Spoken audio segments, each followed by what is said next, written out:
live on CBC, Hockey Night in Canada, brought to you by Ford of Canada, on behalf of Ford and Mercury dealers from coast to coast. Ahead and participating retailers and record companies in Canada. The Bank of Nova Scotia, with nearly 1,000 branches across Canada to serve you. Molson's, brewers of Molson Canadian Lager Beer.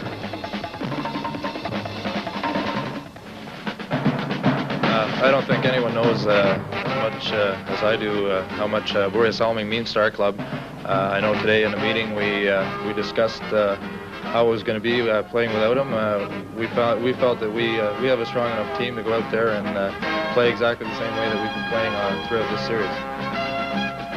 The Börje Salming injury is the main topic of conversation as the Stanley Cup quarterfinal series shifts back to Long Island. Tonight it's game number 5 from the Nassau Coliseum, the Toronto Maple Leafs and the New York Islanders. With us tonight, play-by-play commentator Bill Hewitt. With him in the booth, Brian McFarland. Joining me is an analyst, Bill Clement, from the Atlanta Flames.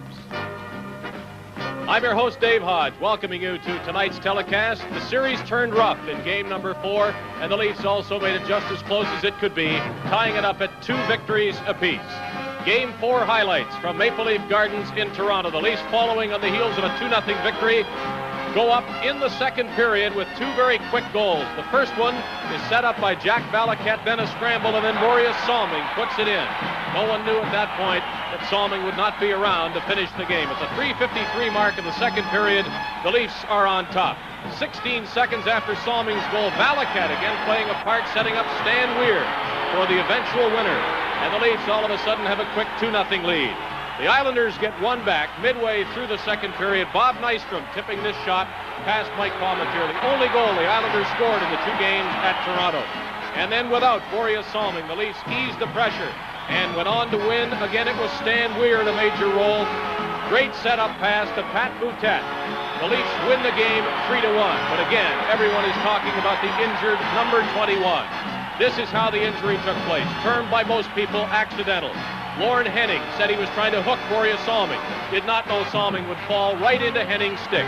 Salming out 5 to 7 days at least, flat on his back, bleeding in the eye, and shattered sinus bone. So that's the situation. You heard Ian Turnbull talking about the Leafs and what they must do without Börje Salming. It's going to be tough, and the Islanders do have the home ice advantage. They have been tough on home ice, especially against the Toronto Maple Leafs, who have not won a game here in the Nassau Coliseum this season. They have to change that to go to the semifinals. There will be a lot of noise from these Islander fans tonight. Spirit in the stands, and one of the most spirited New York Islanders talked with Brian McFarland prior to the game about how the Islanders feel. Although he hasn't played in the first 4 games of the series, Billy Smith is known as an aggressive goaltender. Bill, give us an idea of the Islanders' attitude coming into this 5th game. Well, so much my attitude is that we got to get a lot more chippier with them and get our sticks up like they have. Yep. Hopefully I do play, which isn't definite yet, because everybody knows I can give a cheap shot as well as anybody else. And you admit it. Oh, sure. That's my type of hockey. That's the way I like it. How do the Islanders feel? Are they angry with the Leafs for this style of hockey? Well, I think a few guys are angry, and I really think a few guys don't really know what to do. I think they're starting to realize what they have to do, and, they're just going to have to get out there and start working. That's been an advantage to the Leafs. Now, the other night in Toronto, you came off the bench in a hurry and got involved in an altercation with Kurt Walker, right? Yeah, well, he was but the only small guy I could find on the ice, so I thought I'd get to him before somebody else beat me. Well, there are smaller ones on the club. Yes, there are a few, but fortunately I saw him and he was left open, so somebody had to grab him. Thank you, Billy Smith. Now let's go back to Dave Hodge. Well, here's one person who hopes cheap shots are not the answer. We'll find out if there are 2 as we talk with Bill Clement of the Atlanta Flames. The series has become a rough one. What happens in game number 5? Does it continue that way? Well, Dave, sometimes even when the air is full of electricity, games turn out to be relatively quiet. But in the case of these 2 teams, I really think we might see another rough game. I believe that both teams are ready for it, and if Billy Smith's comments are any indication of what is to happen, I might be right. Bill is also going to be watching the Buffalo-Philadelphia game, and do you think your ex-teammates from the Flyers are ready to put the Sabres out of business? Well, I think they'll be trying very hard to do that because I think they realize the importance of having a little rest before their next series starts. So when that game begins, I think they will come out charging with 17,077 Spectrum fans behind them in an attempt to send the Buffalo Sabres on an early summer vacation.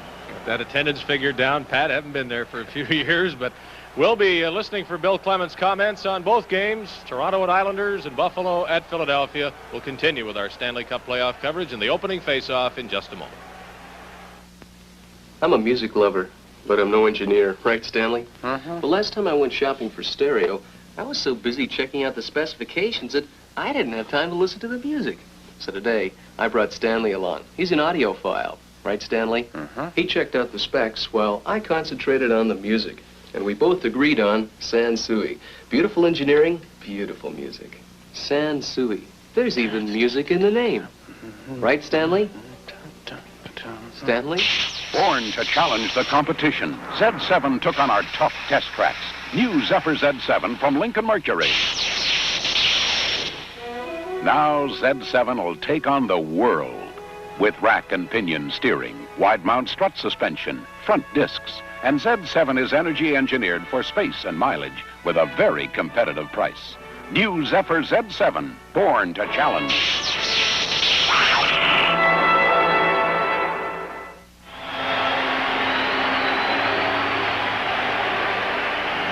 Hello again, everybody. Brian McFarland with Bill Hewitt from our broadcast location, and a noisy one it is here at the Nassau County Coliseum on Long Island.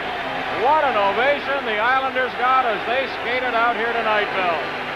Yes, it's certainly been very enthusiastic, and it's going to be a lot louder before this is over. So you see our camera down at the Zamboni entrance. And one key player for the Trottier is Brian Trottier of the Islanders, and he told me before the game his line has to get going against the Leafs. 2 points for Brian Trottier so far. He says we're just going to have to work a little harder. So far, some tenacious checking from the likes of Sittler and Jones have held the big line of the Islanders in check. And the solid hitting of Brian Glennie was a feature of Sunday night's game in Toronto. And he'll have more of a burden on his shoulders tonight with Borje Salming in hospital in Toronto, out for approximately 10 days. If the Leafs should advance, Salming could be back for more playoff action. So the spotlight shines on Glennie and Turnbull and the rest of the Leaf defense tonight. And we're almost set for Game 5 of this important series between the Leafs and the Islanders.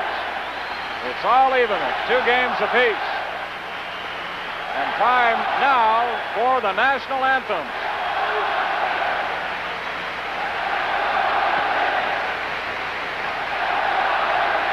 Ladies and gentlemen, if you please rise and join us in singing our national anthems.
so far. Let's meet the trio of striped shirts who will be handling this important playoff game tonight.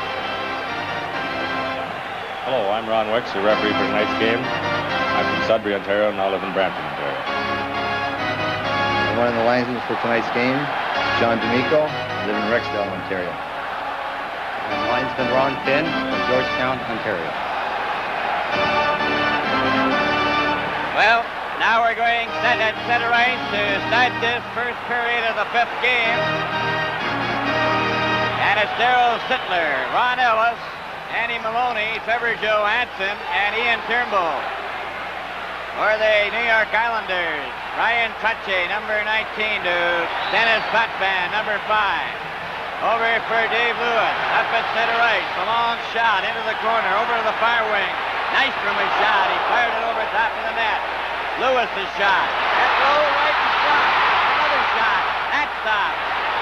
Puck is loose, and Ian Turnbull and Gillies bump together. Not back at center ice. Gillies and Sittler. Gillies gets it back, and Maloney and Gillies mix it up with Ellis there. Play is called Ellis and Gillies. Roger Nielsen started Ron Ellis on right wing in place of Lanny McDonald tonight. Al Arbor went with Nystrom, Trottier, and Gillies. Gillies collided with Sittler and then got a stick up against Ron Ellis.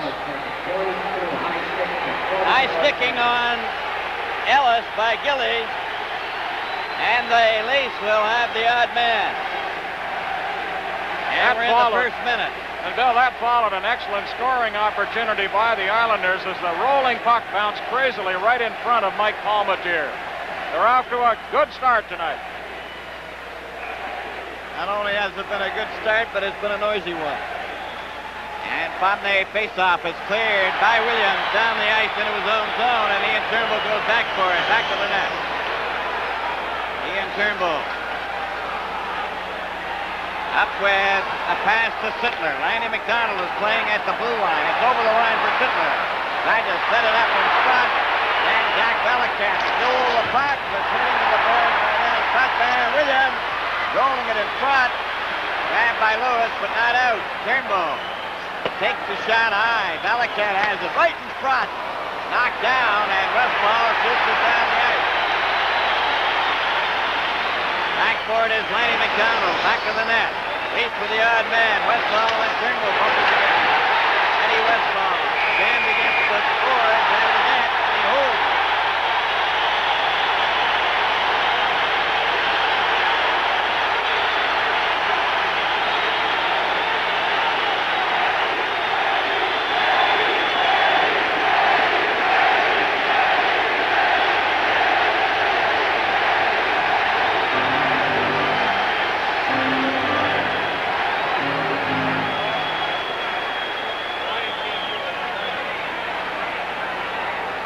Well, Bill, we're going to be bringing you highlights from the Forum. Let's go to Montreal now, where the Canadiens have opened quickly against the Detroit Red Wings. Now Canadiens coming back. It's Gainey at center, hopping in over the Detroit line. Gainey putting on the brakes, out in front it goes. Breezango scores! Great pleasure to have that effect. And from the face-off, it's Ian Turnbull coming to center ice. Leafs with a man advantage over the line. And it's knocked back out to center. Mike Pellet, a pass for Dan Maloney. That's over the red line, a race for it. And it's touched, and it'll be called back into the Leaf zone for icing. So at the Montreal Forum, Rajan Uhl has scored for Montreal. They lead the Red Wings 1-0, and we'll be bringing you highlights from Montreal throughout the game here on the island, and also the game Buffalo at Philadelphia. Eddie Westfall back in the lineup for the Islanders tonight after being out for all the action in the early part of this series with a bruised knee suffered in a practice collision with Brian Trottier. Westfall has the draw, got it to Henning. Henning clears it back to Hart at center. Hart and Marshall goes back to Marshall, number 6. 41 seconds left in the penalty. Puck goes down the ice. Ian Turnbull Up for Dan Maloney. Maloney over the blue line, over the red line at center. Shot the puck into the corner. Lanny McDonald goes after it. Left it to Sittler to Mike Pellick. Over for Turnbull. The Sittler right in front, and the shot was blocked. Cleared by Henning down the edge. Ian Turnbull goes back for it. The pass goes right back to him, and he brings it up over center right. Over on the right wing to Lanny McDonald, and Sittler intercepted. Got back by Henning. Henning takes a shot, and that's wide. Eddie Westphal from behind the net into the corner, covered by Lanny McDonald. Sittler then to Mike Pellick. Pellick drives it off the boards. The penalty is up, and the Islanders are back at full strength. Off the ice for Bob Bourne. Over the line on the right side to Nystrom, number 23. He's bumped. Williams into the corner. Butler centered it in front. Glenny off Williams. And Glenny pokes at it. The puck is loose. Goes to the blue line, but not out. Rosicky kept it in. Williams bumped him, and it's Trevor Johansson. To Jimmy Jones, number 16 for Williams. Into Islander territory. Unrest clearing it on the board. Stopped by Butler for Williams. Williams given a bump, knocked down. Cleared out on the left wing to Bob Bourne. Up to center right. Then it's Cutman over to number 23. Bobby Nystrom, and that shot was wide, and it goes down, and they have a face-off to center. From the Nassau Coliseum, this is Stanley Cup 78.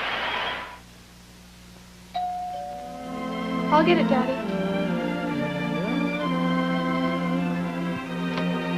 Hi, Mike. Hi. Ready? It's when your children are growing up that you realize you're not getting any younger either, and that it's time to review your own plans for the future. Talk it over with a Mutual Life of Canada agent. Hey, Mr. Wilson. Hi, Darryl. Have a good time. We understand. Life is a mutual affair. From the face-off with Merrick out there, Harris and Howitt. Ian Turnbull pass for Ron Ellen. Ron Ellen over the line, takes his shot, and cannot in front. Rest covers up. Ellis is bumped. And there'll be a face-off in the Islanders zone to the left. We have Randy Carlyle out there seeing his first playoff action this year. He said he wasn't uptight before the game. Didn't really feel any additional pressure because of the injury to Boreas Salming, and Carlyle himself is coming off an injury suffered on that Florida vacation when he became involved with a golf cart and suffered a severe gash on the leg. Randy Carlyle, number 23. George Ferguson, number 10, with Ellis on the right wing. Pat Boutet on the left. Comes back to Randy Carlyle, a shot. A nice save there by Resch. Ferguson went to the board. He's bumped by Westfall. Kicks it in to the corner. Takes his man against the boards, and play is called. Al Arbor was saying after the game in Toronto the other night that the Islanders can play it just as mean and nasty as the Leafs and still combine that type of hockey with a good offense. They're off to a torrid start here tonight. And we have no score with 15:42 remaining in the first period. Now the Islanders, led by Joey Hart, up to center right. Shot it over the line. Palmatier gets it behind the goal. Randy Carlyle over for Pat Boutet. Brought up by Turnbull. Turnbull for Ellis, and Ellis had to slow down. The puck off the stick to Jerry Hart. Jerry Hart for Bob Bourne. Hit by Randy Carlyle. Ferguson for Turnbull. Ian Turnbull back to the net. Starts out. A pass for Pat Boutet for Ron Ellis. And that is offside, inside his own blue line over the checkered line at center. Ronnie Ellis, who started the game on a line with Darryl Sittler tonight, goes off for a rest. The only remaining Leaf from the last Stanley Cup winner, that 1967, in an upset over the Montreal Canadiens.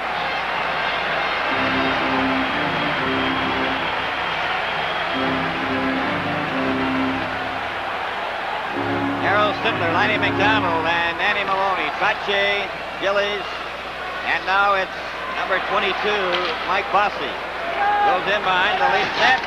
into the corner. Jammed by Gillies. And there's a penalty for charging. Now Gillies gets his stick up with Lanny McDonald. He charged into the boards and gets his second consecutive penalty. Went off at 44 seconds for high sticking. Now he goes for charging. Tonight's Stanley Cup playoff game is coming from the Nassau Coliseum on Long Island. Disco Fever, featuring Miko and Star Wars. Tavares. Must be missing an angel. Donna Summer. In the stores now. 2 record sets, $6.99. Tape or cassette, $7.99. Keep your Saturday Night Fever alive all week long with Disco Fever. Fever.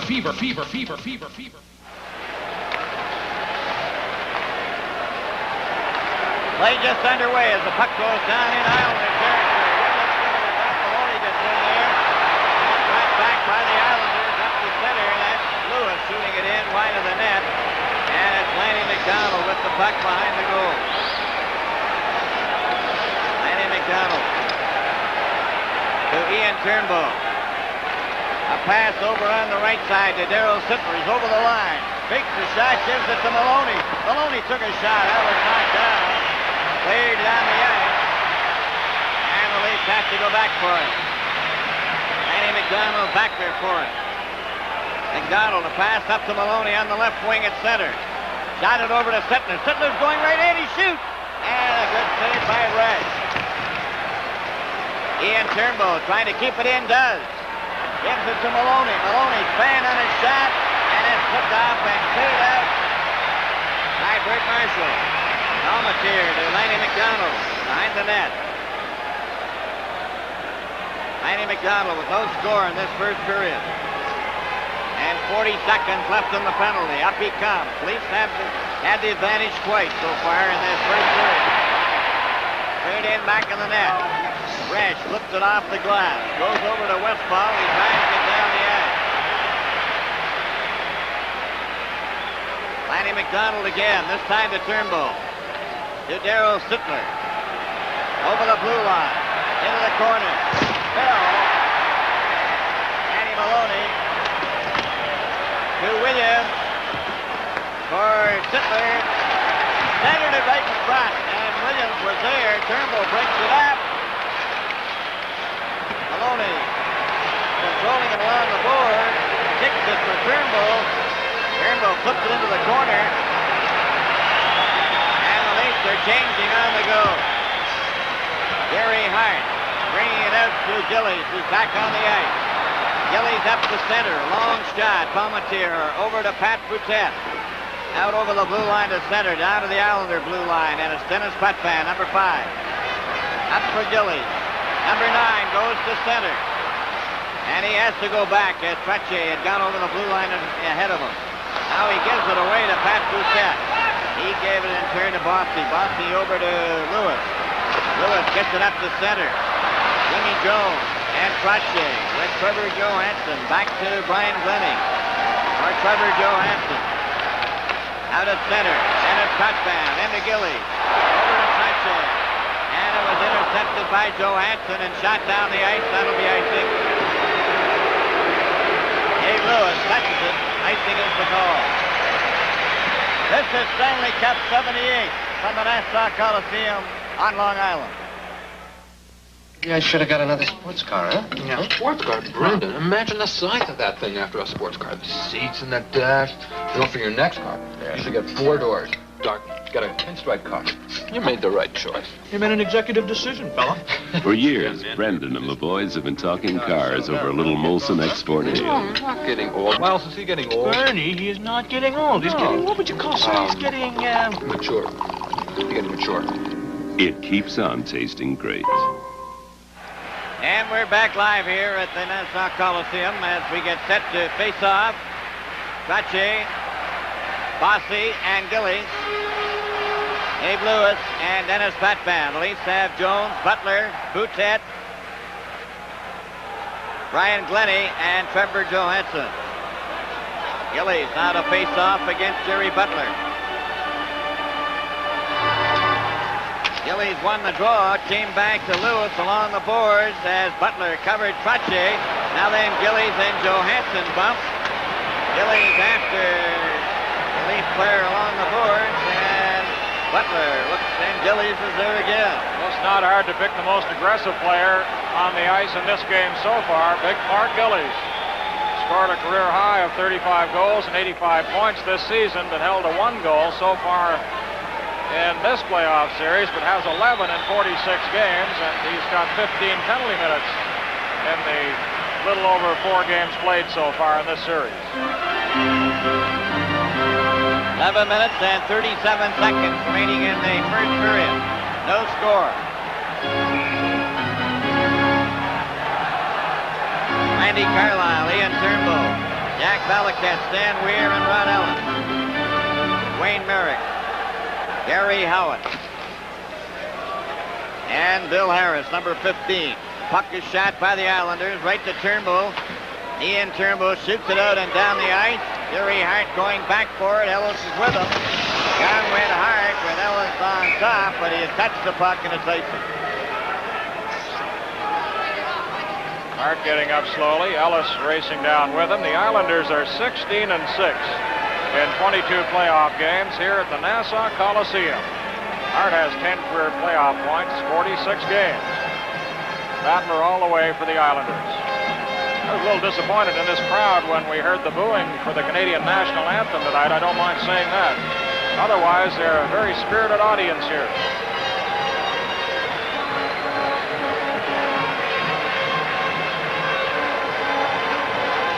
We're all set to go now.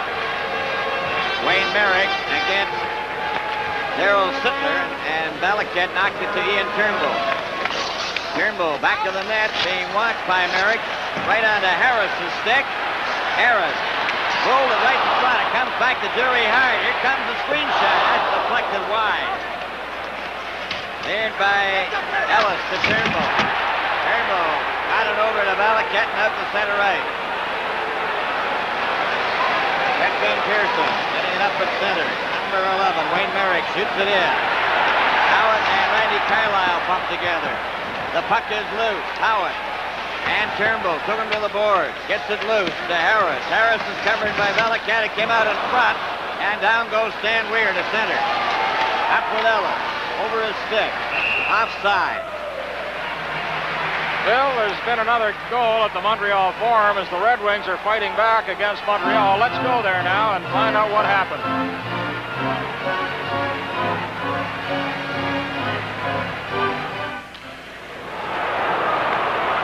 Now Nedomansky has Libet on the other side. Nedomansky scores! Serge Savard was caught up the ice red on that play, so it was a 2-on-1 break in the classic set. So we'll be showing you all the goals at the Forum tonight as Nedomansky ties it up at the Forum. It's Howitt getting it up at center to Merrick, who had to go back to his own blue line, to Jerry Hart. Up at center. Walker's out there now with Ferguson and Williams. Williams took his shot, and that's high into the corner. Walker covers hard, down went Walker. Comes up at center, Merrick over the blue line with Howitt. Howitt shot one wide of the net. Pearson shot it in front. Merrick gets it back, and it's Ferguson covering his check. Cleared up by Walker, knocked in again, and it's offside at the Maple Leaf blue line.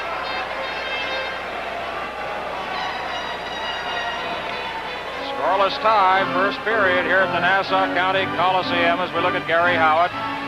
And Jim Gregory, the general manager of the Leafs, would like us to send best wishes and a speedy recovery to his star defenseman, Boreas Salming, back in hospital in Toronto, at Wellesley Hospital. He won't be able to watch the game tonight.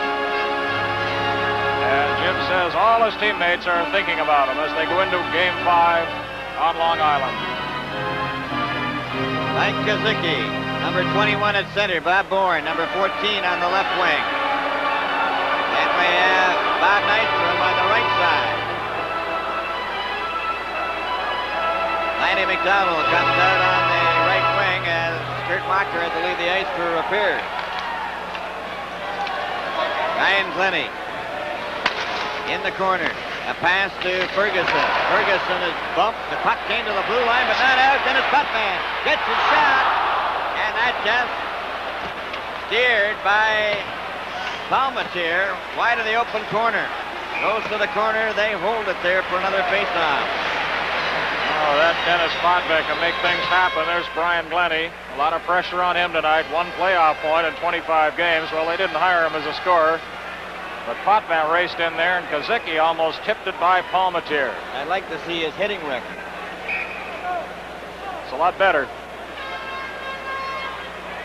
Got a goal once, and he said, well, the manufacturers pay me not to endorse their hockey sticks.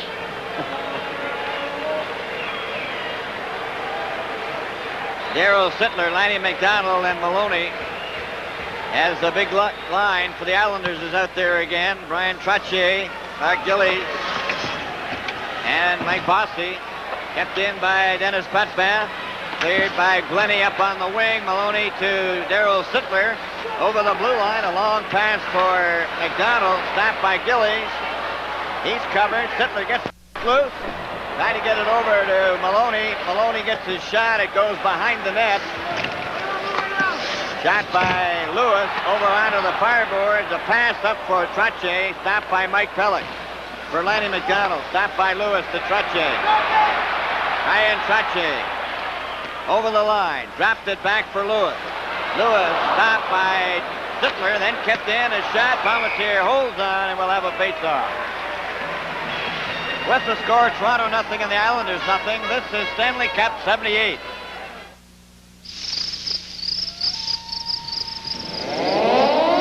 Now hear this. The ones are coming. Return to your cottages quickly. If every summer night seems like a battle you never win, then fight back with a secret weapon. Strong, effective STP insect repellent and killers. Battle the bugs with STP. Take command. Available at these stores. All set to go. A new line out there now. Kazicki with Bob Bourne and Nystrom. Jimmy Jones, Jerry Butler, and Tiger Williams.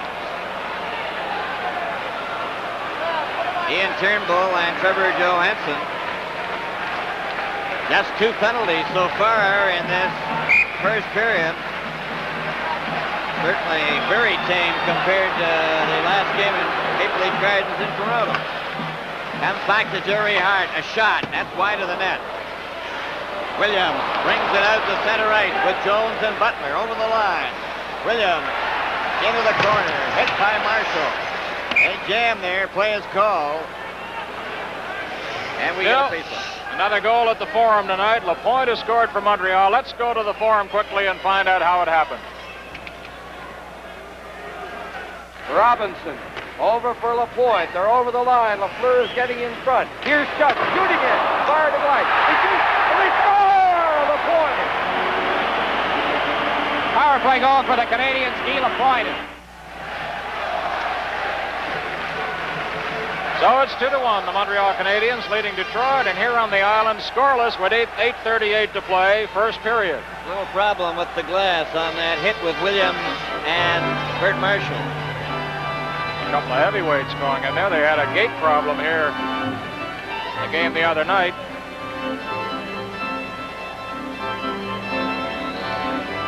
Eddie Westphal, so anxious to get back in the lineup. He was really worried that Al Arbor might talk him out of playing here tonight in Game 5. Gets a tremendous cheer from the crowd. On the scoreboard, Philadelphia's Bobby Clark has scored early in the first period on the power play, so the Flyers lead the Buffalo Sabres 1-0 in the first period, and the Sabres facing elimination in that series with the Flyers. So we have a slight delay here, but not for any roughhouse tactics or fighting. It's a physical problem at the end of the rink. And there's Bobby Nystrom, who is the central figure in the scrap with Tiger Williams the other night. The accusation was that Nystrom took a little nip out of Tiger's cheek. Bobby Nystrom would not talk about it tonight. This Stanley Cup playoff game is coming to you from the Nassau Coliseum on Long Island. Here they come, the popular Ford Explorers. There's no better time to buy than now during the 11th annual Ford Explorers celebration. Special edition Ford pickups that come with special paint, mag-style wheel covers, and special cab trim. The value adds up as you add on. Pick options like power steering, Cruise-O-Matic. You'll get great value on these tough Ford Explorers. Get down to your Ford or Mercury dealer now before they're all gone. Live from the Nassau County Coliseum. First period, Toronto and the Islanders scoreless. And in 18 of the 25 games played so far, Bill, the team scoring the first goal has come out a winner. And as for Toronto, their record, 5 out of the 6 games played, they've scored first. Right, Brian, and there's still 8 minutes and 38 seconds to play in this first period. I think the fact that the Islanders were able to kill off those first 2 penalties to Gillies, first at 44 seconds and then at 5:07. Maybe an indication that the Islanders have tightened up a little bit.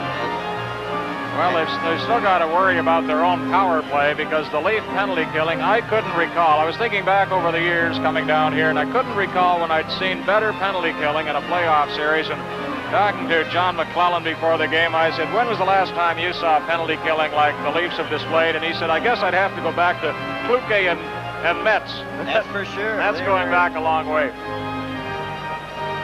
Get ready, Bill. We're going to get our picture taken here, I think.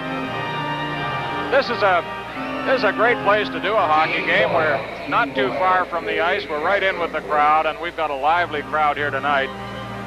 And they got a tremendous ovation, the Islanders did, when they stepped on the ice. You just couldn't hear yourself think. We've got 8:38 to play still as this delay. I thought we were, I thought they might start running at one another at the beginning of the first period, but it certainly hasn't turned out that way. Well, there was a lot of discussion about that. The referee-in-chief, Scotty Morrison, is here. We'll be talking with him later. And I know that Roger Nielsen was talking with him about the incident, Paul Matier, and Howitt the other night, and wondering, what the protection should be for a goaltender and what really constitutes a third man in if a player comes in to protect a goaltender, whether that might be construed sometime or applied as a game tactic. So there is a lot of discussion about some of the incidents that have taken place in this series. The Islanders have won 6 of their 9 playoff series. As we look at Al Arbor, he followed Phil Goyette and Earl Ingerfield as the Islanders' 3rd coach. Very popular man here on Long Island. We have 8 minutes and 38 seconds to play in this first period, and both goalkeepers have looked very sharp. There was some speculation that Billy Smith might get the starting assignment for the Islanders tonight. I know he'd like to see some playoff action. He likes the rough going, as we heard earlier. But so far, as you mentioned, Bill, it hasn't been a rough game. And let's hope it stays the way it is, because we've seen some good scoring chances already by both clubs. Randy Carlyle getting his first taste of postseason activity for the Leafs after suffering that injury. Bruce Boudreau, also injured, is here tonight, telling me that he's planning a postseason marriage and to marry Gibb in Toronto and then a honeymoon in Puerto Rico. Boudreau's multicolored sports shirt came in for some attention in the dressing room. Turnbull said it looks like it's portraying the 18 toughest golf holes in the world. Some of the signs around the Nassau County Coliseum. One directed at the Leaf netminder, Mike Paul Matier. Jerry Hart has his own fan club.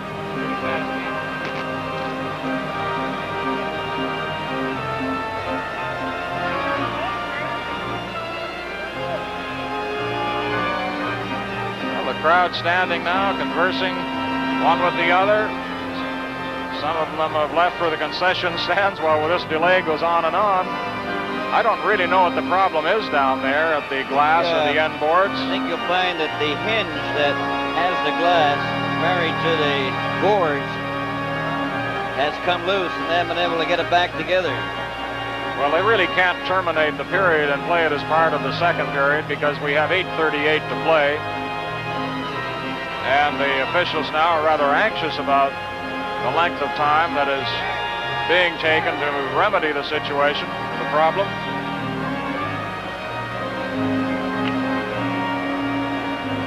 Talk about Randy Carlyle coming back to action for the Leafs, and Bruce Boudreau remaining out with a shoulder injury. Borje Salming's eye injury suffered Sunday in Toronto means that he'll be missing for, well, they say at least 10 days.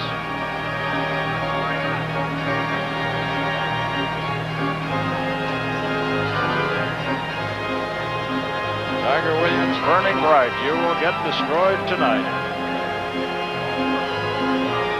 Sure that lady didn't hang the sign.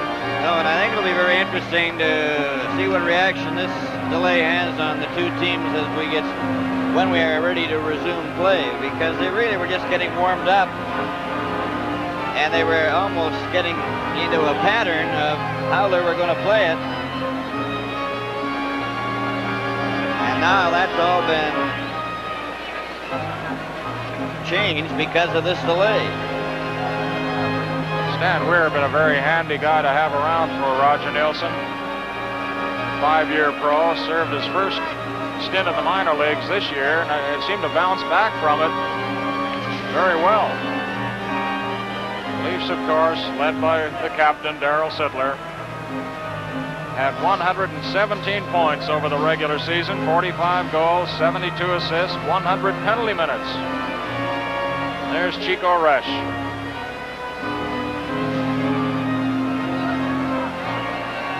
Reporters like this guy. He always is an interesting conversationalist, comes up with a good quote.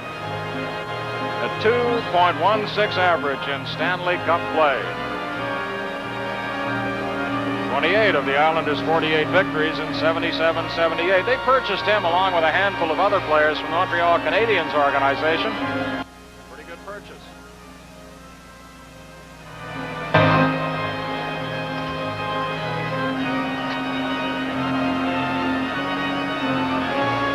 We're soon going to ask you for the story of your life, Bill. Well, they're combing over now by the boards. We're using a sprayer. No, you can't turn your head from one end of the rink to the other unless you're doing something. And now they've got the foam treatment out over by the Leaf bench.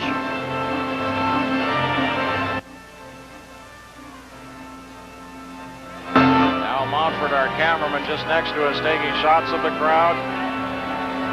Referee Ron Wicks is not leaving that area, and now he's happy it's all ready to go. We're all ready to go. You can relax now, Al. That's a good shot of the press right in behind us and the crowd waiting to get on camera just in back of us. There's Eddie Milliken, our statistician. And here we are. You can see our location right here and how deep in the crowd we are. And it's a good thing they're friendly. They're not restless at all tonight, not so far.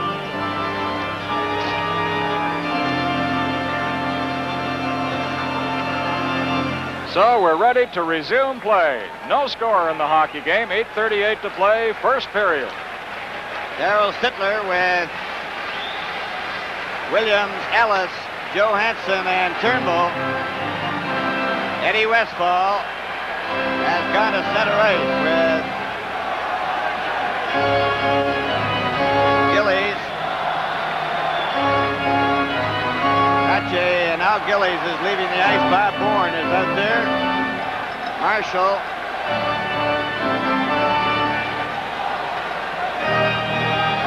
Bob Nystrom. And from the face-off, the puck in behind the net. Jerry Hart with it. Up on the left wing for Bob Bourne. Bourne gets it over on the side. Marshall for Eddie Westfall. Eddie Westfall flipped it at center. Stopped by Turnbull. Ian Turnbull gets it over the line. Hart gets it out again. Bourne just shot it to an open wing. There was nobody there. And Bourne was knocked down by Ellis. Then he gets the puck. And he was hit by Trevor Johansson. Ian Turnbull and Trache covered by Johansson. Going to be a penalty there. A hooking penalty to Johansson. The first Leaf penalty. Trevor Johansson, number 4, the rookie Leaf defenseman, goes to the box. And the first test now for the Leaf penalty killers. Watch it now. Trottier steals the puck right here, and Johansson cuts him off at the pass. Hooking at 11:55.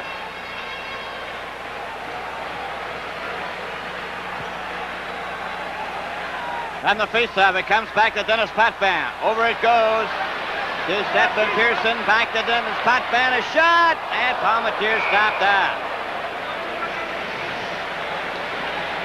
Face-off in the circle to the right of Mike Palmateer. Palmateer and the Leaf penalty killers have kept the Islanders to 2 power play goals in 17 man advantage situations. Comes back to Dennis Potvin. Dennis Potvin. Over to Bossy. Bossy right over to Gillies, and Gillies couldn't get control of the puck. Lenny was checked. Gillies lost his stick. Pearson gets it over to Trottier. Trottier in front. Gillies took a whack at it. Kept in by Pearson to Dennis Potvin. Over it goes to Pearson. Back to Potvin. Potvin shoots. Caught easily by Mike Palmateer, and he holds onto it. Gillies is the tough man to move on the power play. He's so strong in front of that net. They'll move him in close and let Bossy roam a little freer.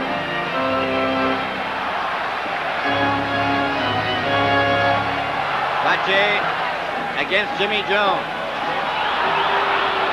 And they didn't put their sticks down on the ice properly, and they're waved out of the circle by John D'Amico. From the faceoff, Trottier to Potvin to Pearson. Pearson over to Trottier. Trottier tried to get it in front, knocked down by Pearson. Over to Trottier again to Pearson. Back to Trottier, over to Dennis Potvin. To Bossy, a shot. Gillies a shot. Another shot. That went wide of the corner. Bossy's after it. He's got it. Back to Pearson. Pearson shoots. Knocked down. In front. Picked up and shot down the ice by Jimmy Jones. 44 seconds remaining in Johansson's penalty. 6:45 remaining in the first period. No score in the game. Here comes Trottier over the leaf line. Into the corner, tries to slow it down, gets it to Potvin. Over to Bourne, and to Pearson, right for Dennis Potvin. Back of the net. It's Trottier. Dennis Potvin drove it wide. Stephen Pearson keeps it in. And he holds it against the board, and play is called. Jimmy Jones hurt his hand. Jones went racing over to the boards and may have injured his finger or his hand. Perhaps jammed it up against the boards. Mike Bossy led the NHL with 25 power play goals, but Palmateer saved the Leafs there with a couple of classy stops. He looks very cool, very confident, very quick tonight. Bossy also was clipped on with the man advantage situation prevailing. Kazicki with Bourne and Nystrom as the puck is shot down in Islander territory. No score. 9 seconds left in this penalty to Johansson. Islanders bringing the puck up, led by Dennis Potvin to center. Over the blue line, Johansson is back out on the ice. Johansson cleared it, but not out. Kept in by Bourne, and it's poked out on a nice play by Randy Carlyle. Stephen Pearson clearing past to Dennis Potvin. Dennis Potvin up at the blue line, stopped by Lanny McDonald. And it's a delayed whistle offside as Sittler was still inside the Islander blue line. Well, Lanny McDonald would like to get rid of that bird cage protecting the injured nose. It does hamper his vision just enough to throw some of his shots off the mark. 15 Stanley Cup goals to his credit so far. Wayne Merrick, number 11 at center for the Islanders. Howitt, number 8. And Harris. As Lanny McDonald gets over the line, gives it to Dan Maloney. Maloney is given a bump. Puck goes to Maloney, trying to get out in front. And back in the net for Howitt. Howitt, number 8, checked by Sittler. Danny Maloney is shot. And a good save there by Rush. Cleared out and down the ice. Trevor Johansson goes back for it. Cleared it, but not out. Wayne Merrick got all tangled up. Got it back. Maloney stick to Lanny McDonald. To Darryl Sittler, over the line, takes his shot. Resch stopped that. Maloney another try. Maloney is bumped, and Resch covers up. And Maloney, the Leafs in the corner. The officials move in quickly. And that's the first indication of an overtime. Well said. 4 minutes, 56 seconds remaining in the first period. No score. Danger is down.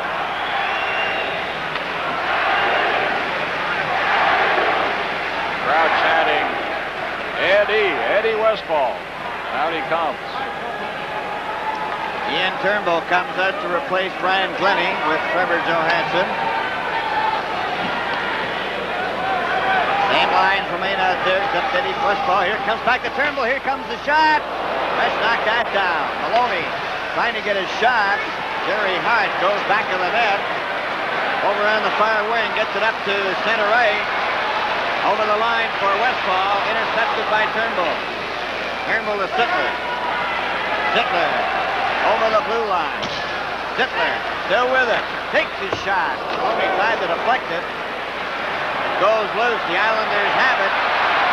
Harris up the center. Over the blue line. Fakes the shot. Still has it. Then he handed it to Lenny McDonald, who had difficulty. And it goes sliding down the ice. McDonald and Howard. Howard gets the gate. Trevor Johansson was there.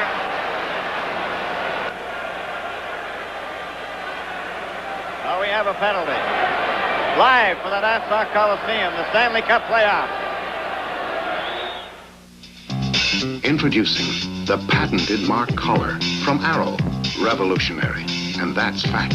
It's the first collar ever shaped to fit the human neck. Until now, men's collars have been cut like a tube. The Mark's ingenious shaping is like a cone. Result, a comfort like you've never experienced before. A new, crisp look with the neckband out of sight. The patented Mark collar. Only by Arrow. Gary Howard in the box for charging against Lanny McDonald. 15:45 the time. Here it is on the replay. Play just underway. Puck shot down into Islander territory into the corner. Islanders play it down the ice. And the Leafs have to go back for it. Ian Turnbull, no score. 1:40 left in the penalty. Ian Turnbull to Pat Boutet. A long shot off the board. Williams hit into the boards. The same place where they had the problem. Play is called. Williams and Westfall.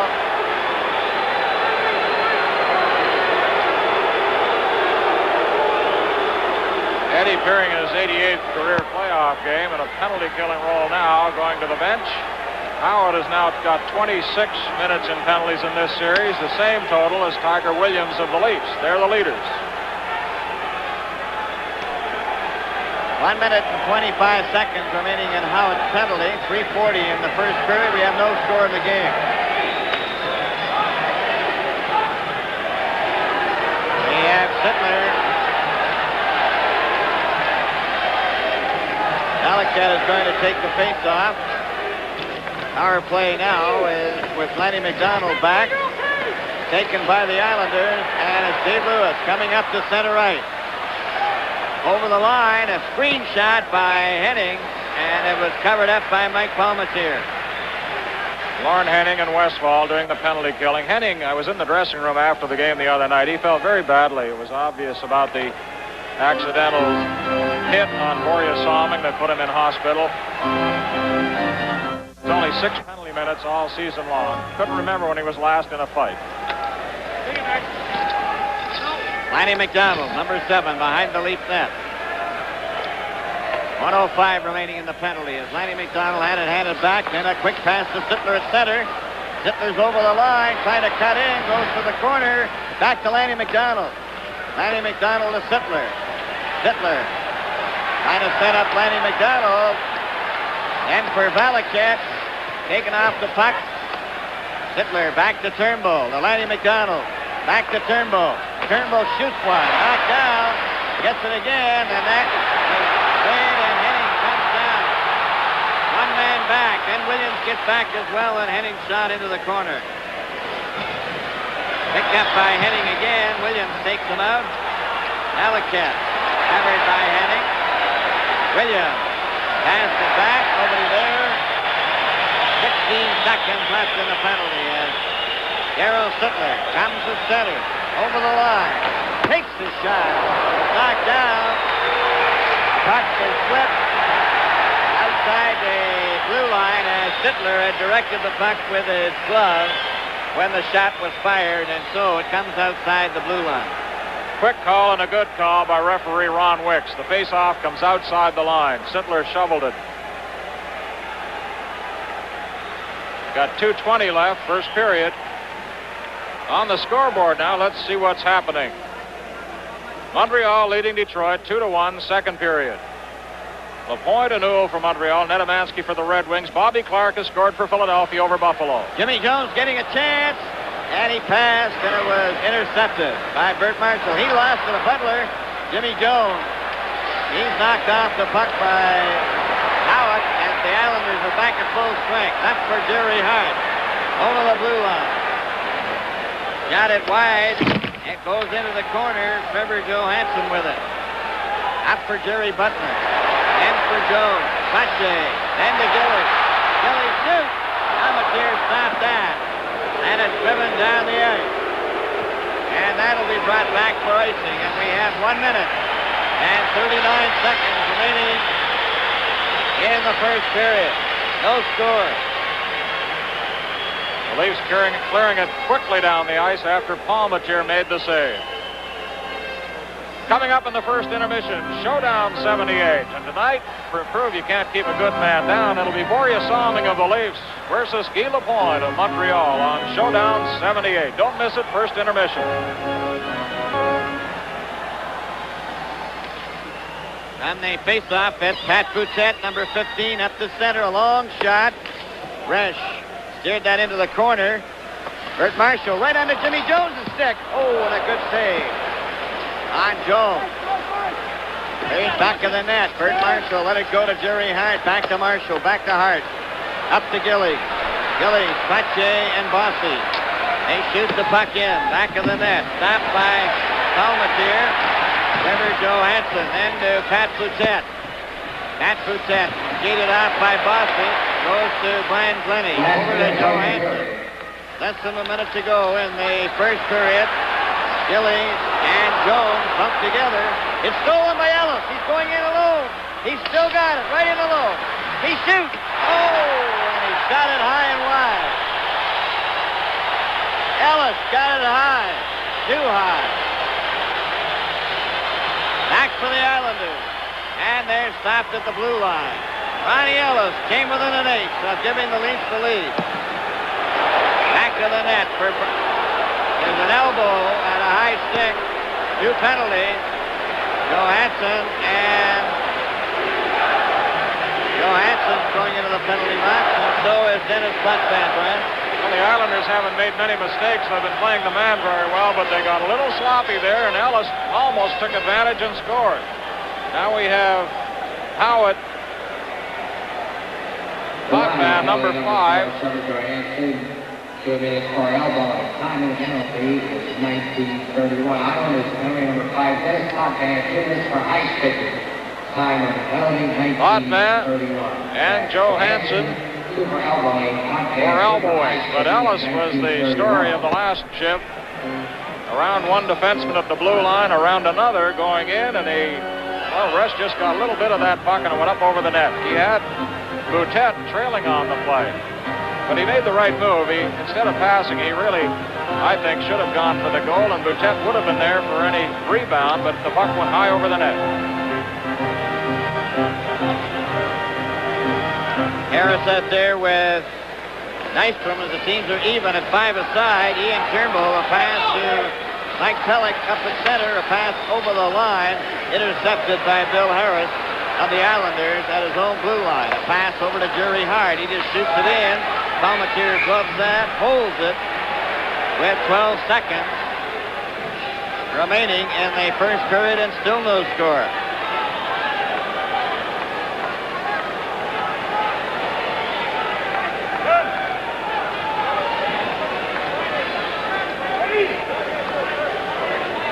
We have Brian Glennie. Ian Turnbull is number 2, Williams 22, and Sittler 27. Harris, Nystrom, Hart, and Stephen Pearson. Cleared off the boards by the Leafs out to center ice, down to the blue line. Pearson's pass to Hart with 3 seconds remaining. Just shoots it over to the right side, and there goes the horn. And the first period ends with Williams and Harris over near the board, but it didn't develop. The teams are leaving the ice. And so the score at the end of the first period, Toronto Maple Leafs nothing, the New York Islanders nothing. Hold it, it's on my foot. Okay, why did you put it on your foot? Cute. Marty, I bet you're really handy around the house. Will we ever get this thing in? Come on. Okay. Let's get a little muscle into it. Wait, I got it. This is gonna give me the strength of 3 men here. Okay, 1, 2. Did you bring any beer down? Yeah, I'm gonna tell you where it is as soon as we get the raft in the water. Exactly. Come on. 1, 2, up. Okay, give it a push. Go on in the middle.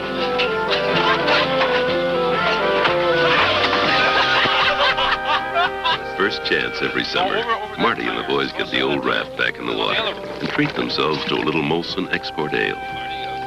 We got the beer and you got no paddle. Oh, we're going up to the cottage. Stay with the ship. See you, Marty. Molson Export Ale. It keeps on tasting great.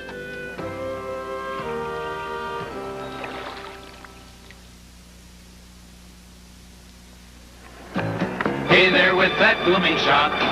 Roll with us. Hey there making that big stop. Roll with us. Scotiabank Hockey College, where kids get playing tips and news from the experts and learn the good things about saving right now. No membership fee. Just open a high-interest Scotiabank Hockey College savings account. Hockey College, only at Scotiabank. Come to Scotiabank and grow with us. Grow with us. Grow with us. Grow with us.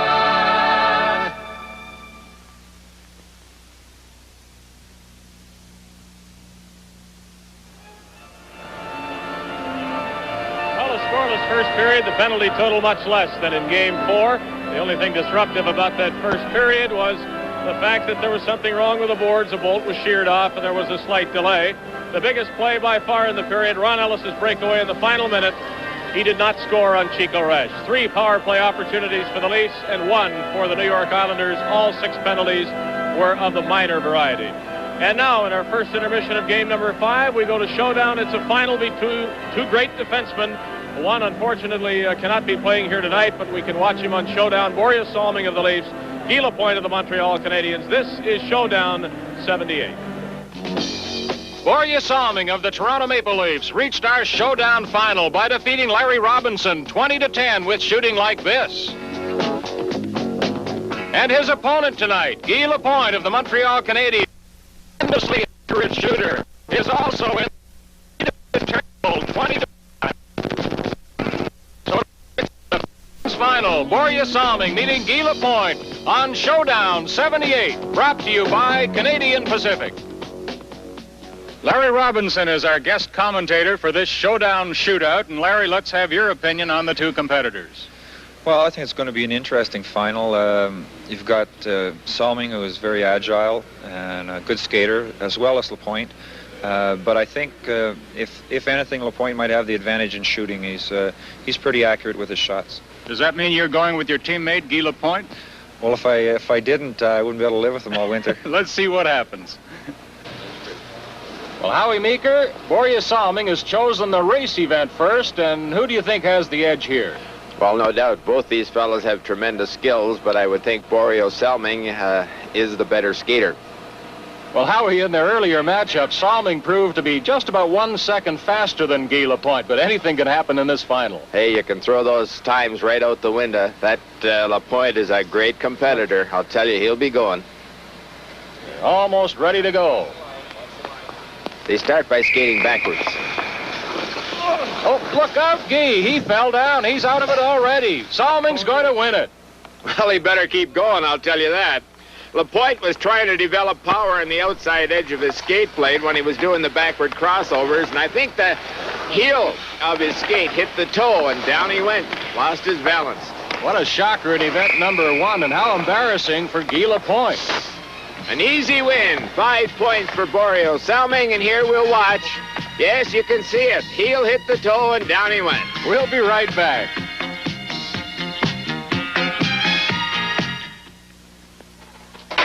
Lunchtime, Harry. Okay, Arnold. Harry, who owns Canadian Pacific? Oh, Canadians do. Just ordinary guys? All kinds of people, Arnold. Men, women, the majority are Canadians. I could too? Of course. Maybe we could call it Canadian Pacific and Partners. At Canadian Pacific, we believe what we are is important to you. Event number 2 is the target shooting. This is the event that Guy Lapointe chose. He defeated Turnbull in an earlier matchup in this event. The others shied away from it. It's very difficult, Howie Meeker. You've got to propel that puck from long distance. You get 6 shots. You can go to targets on the far side or the near side. Most of them choose the far side targets first. Brian, a good point man is just invaluable. Not too many shots go directly into the goal, but if you can keep it on the net and get it away quickly and keep the shot low, and most important, don't hit the checker. Oh. Well, Howie, Salming's 0 for 3 so far. Maybe you better hit one soon. I think you got a bit of that one. I think you're right. Maybe just a chunk. Look at the high backswing. He gets that stick right up over top of his head. He has one. Oh! Right on, but right along the ice. That's it for Borje Salming. He gets 1 for 6 in the target shoot. Here's another look at Boreal's excellent shot. Right on. Well, Howie, we're going to go to Guy Lapointe now, and he only has to beat Salming. He's got to get 2 targets to win. He told me between events he was very embarrassed about falling down in event number 1. He said, my kids will be watching this event, and they'll think Daddy doesn't even know how to skate. I'll tell you, that fella not only knows how to shoot a puck, but he's one of the strongest skaters in the league and just had a super year. Got 1 target already. Look at his backswing. And he gets up on 1 foot. Oh, look at that. Great shot. That's the same target, though, so he still has 1. He's got to get another to win. He did. Right there. So Lapointe is going to win event number 2. We're going to have a tie. Boy, he's right on that one, too, on the short side. Did you get him away in a hurry? Doesn't move very far off that area right there on the line. So Guy Lapointe gets 2 targets, gets 5 points, and we have a tie score. Oh, yes, oh, yes. Court is now in session. At Canadian Pacific, we believe that when you offer services to a customer, you are on trial.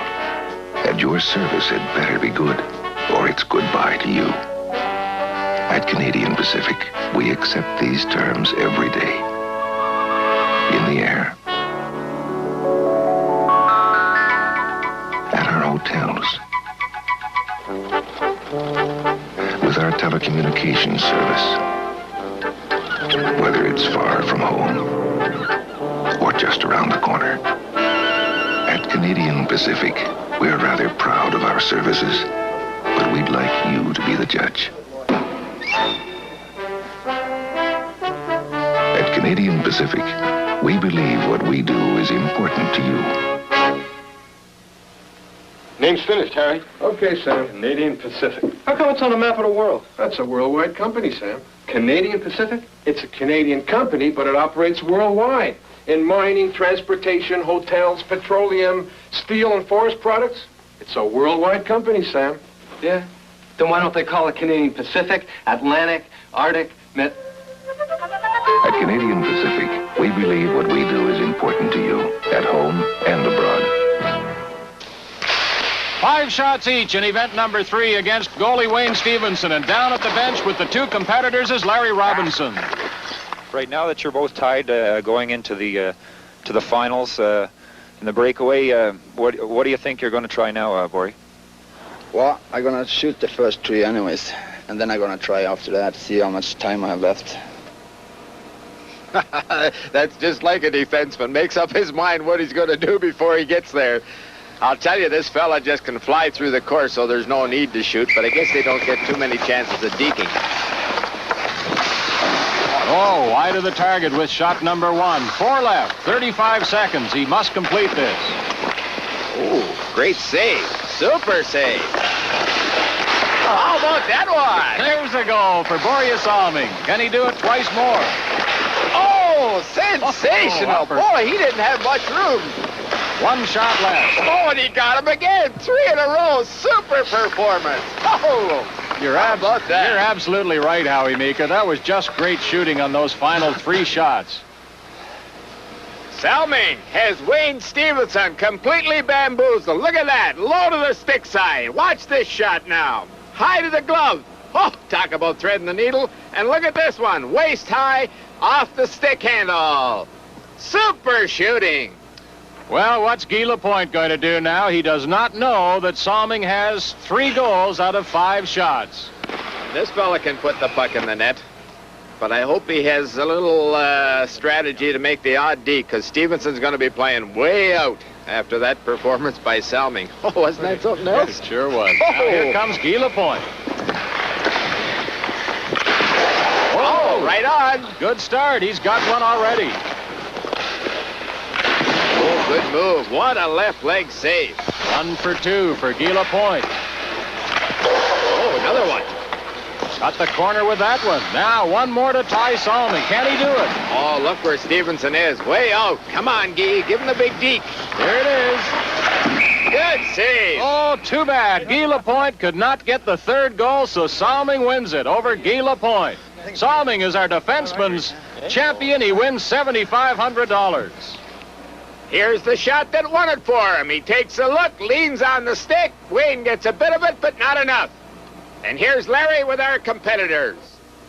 Tell me, Guy, what did you think of the showdown overall?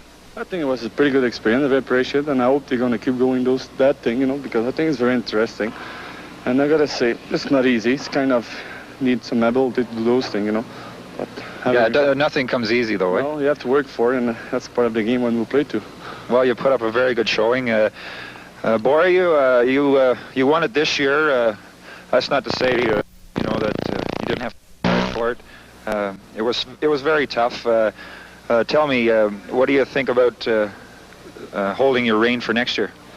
Well, I hope I'm going to be back next year and do the same, because it was my first time and it was fun. Well, congratulations, Boria. And our next feature is our old-timers final. Bathgate and Armstrong with Bauer in goal on Showdown 78. Brought to you by Canadian Pacific. When you're smiling, Hello, here's a double album produced especially for you. 100 golden greats. Listen. You need hands to hold someone you care for. I'm forever blowing bubble, 'cause there's a tavern in the town. Great songs, eh? This super album is in the stores now. 2 record set $9.99, 2 tape set $11.99. Introducing the Food Machine, new from GE.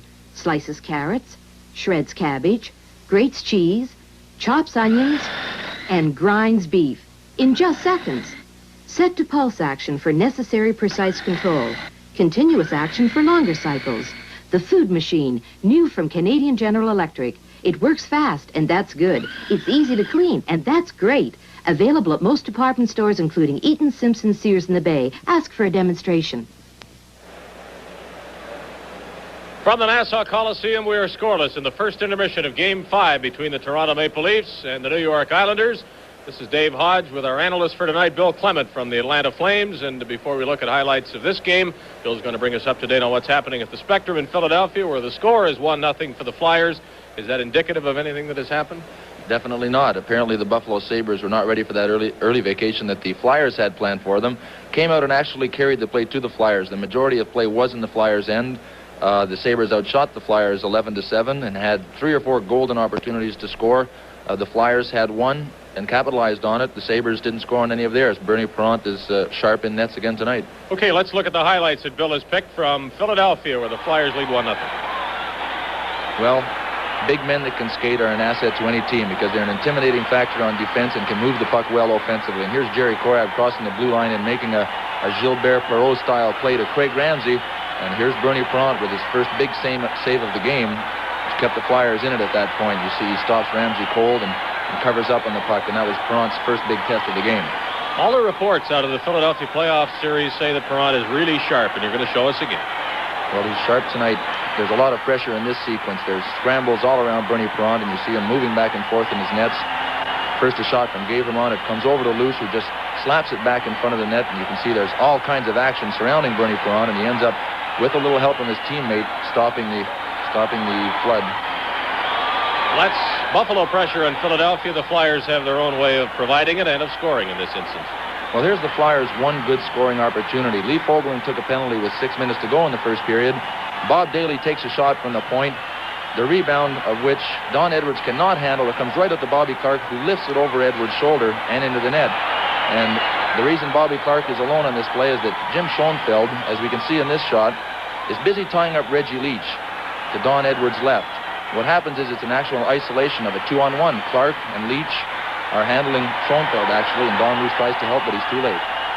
You wonder how much the little things can affect a hockey game. And watching this one here at the Nassau Coliseum, the great ovation that the Islanders received when they came out on the ice, an extended ovation, in fact. The presence of Eddie Westfall, and he was needed right off the bat in the first minute when Gillies took his first of 2 penalties. And then the big save by Chico Resch on Ron Ellis. We want to see that play. Great play by Ellis to get in alone. And let's just see what happens as Ellis really has Resch at his mercy. Time to measure the play and pick it up from here, Bill.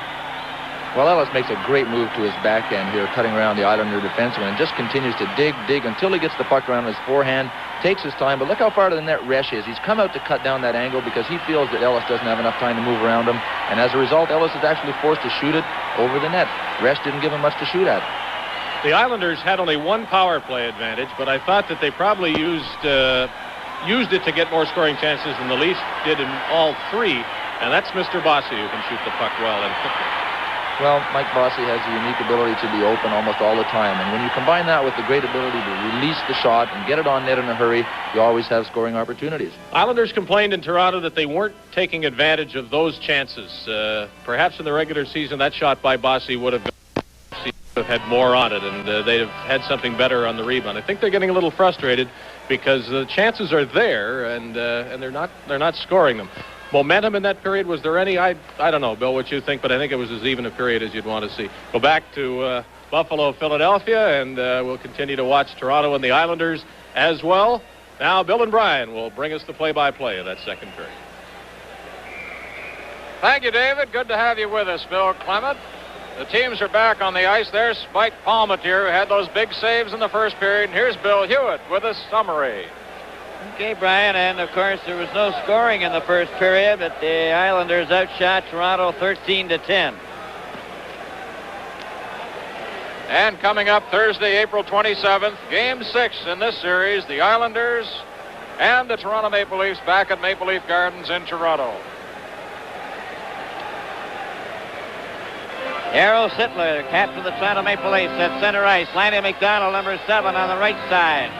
Ryan Glennie, Ian Turnbull, as the teams are playing 5-a-side. Joe Hansen and Potvin in the penalty box. Ryan Trottier, along with Stephen Pearson, Mark Gillies, and Jerry Hart. Lanny McDonald, stopped by Gillies. Ian Turnbull then came over and tipped it. Lanny McDonald and Trottier. Play is called,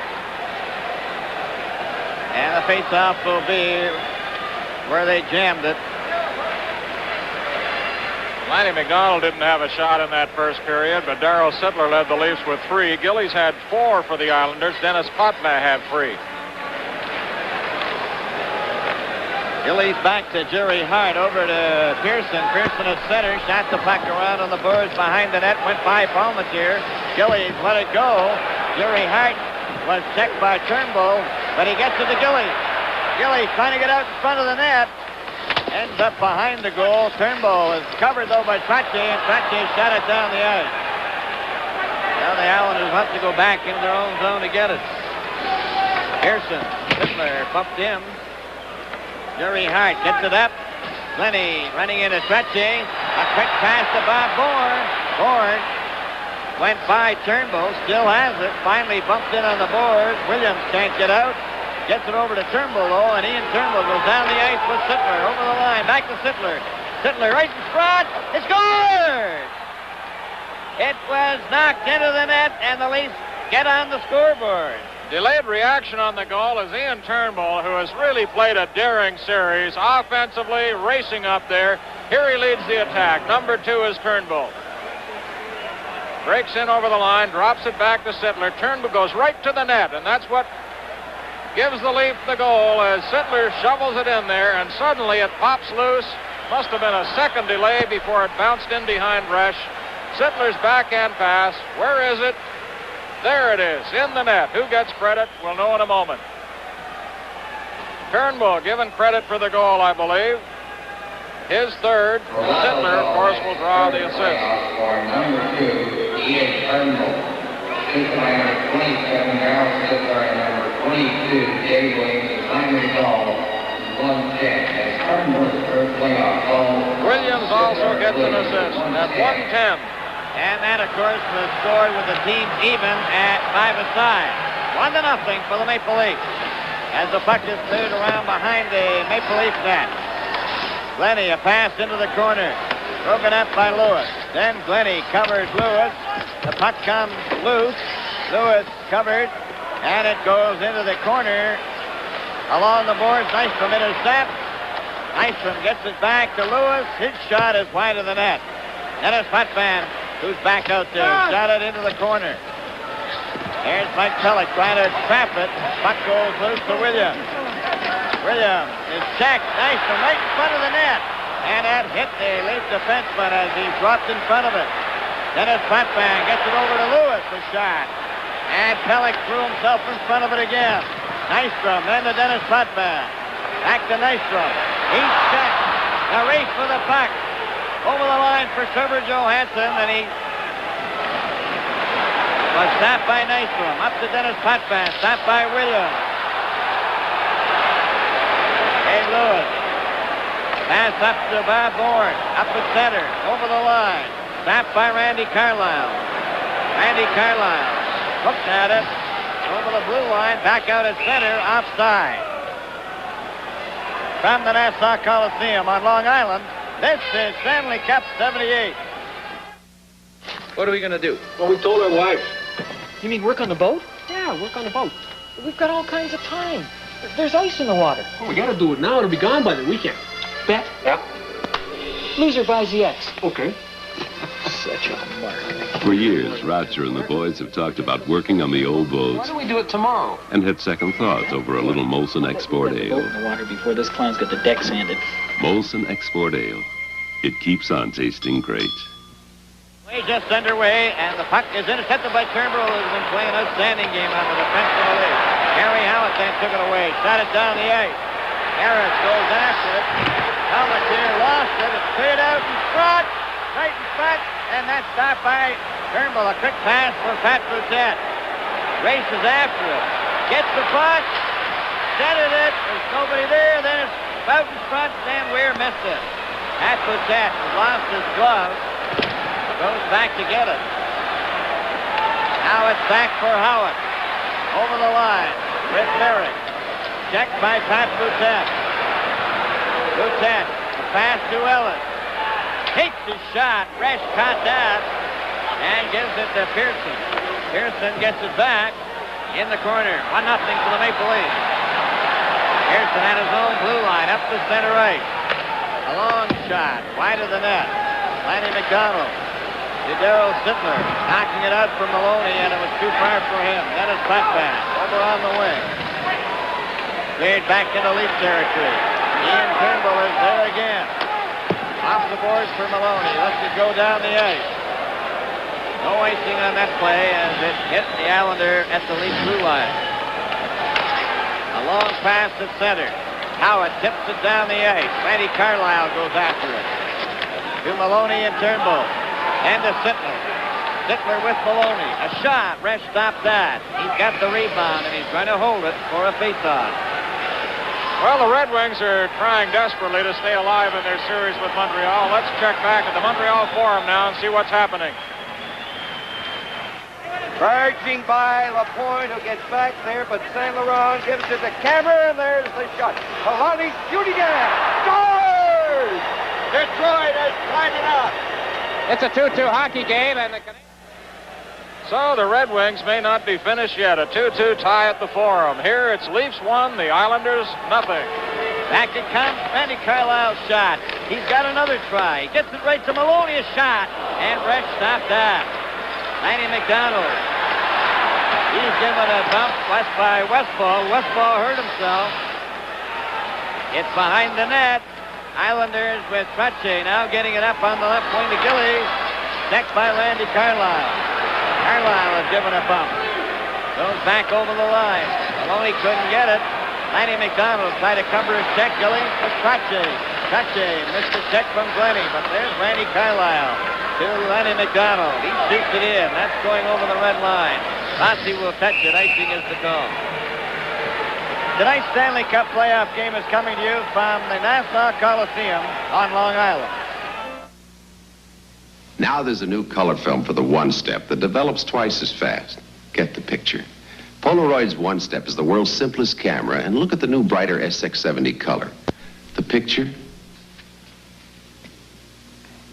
You'll begin to see the image in seconds, and it's finished in minutes, twice as fast as before. That's fine. You never focus. You just press a button, a motor hands it to you. Get the one-step.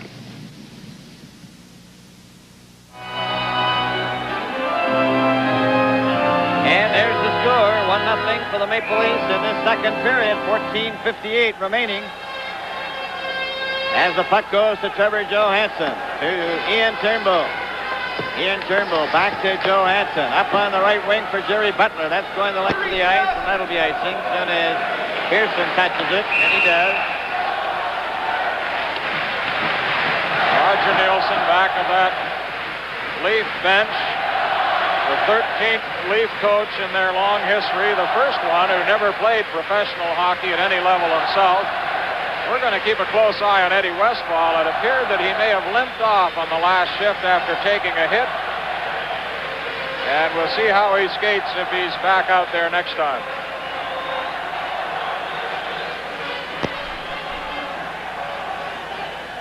Jimmy Jones out there with Williams and Butler.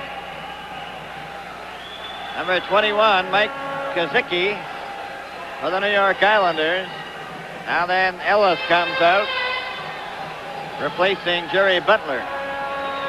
Bob Bourne and Bob Nystrom for the New York Islanders. Jerry Hart and Stephen Pearson.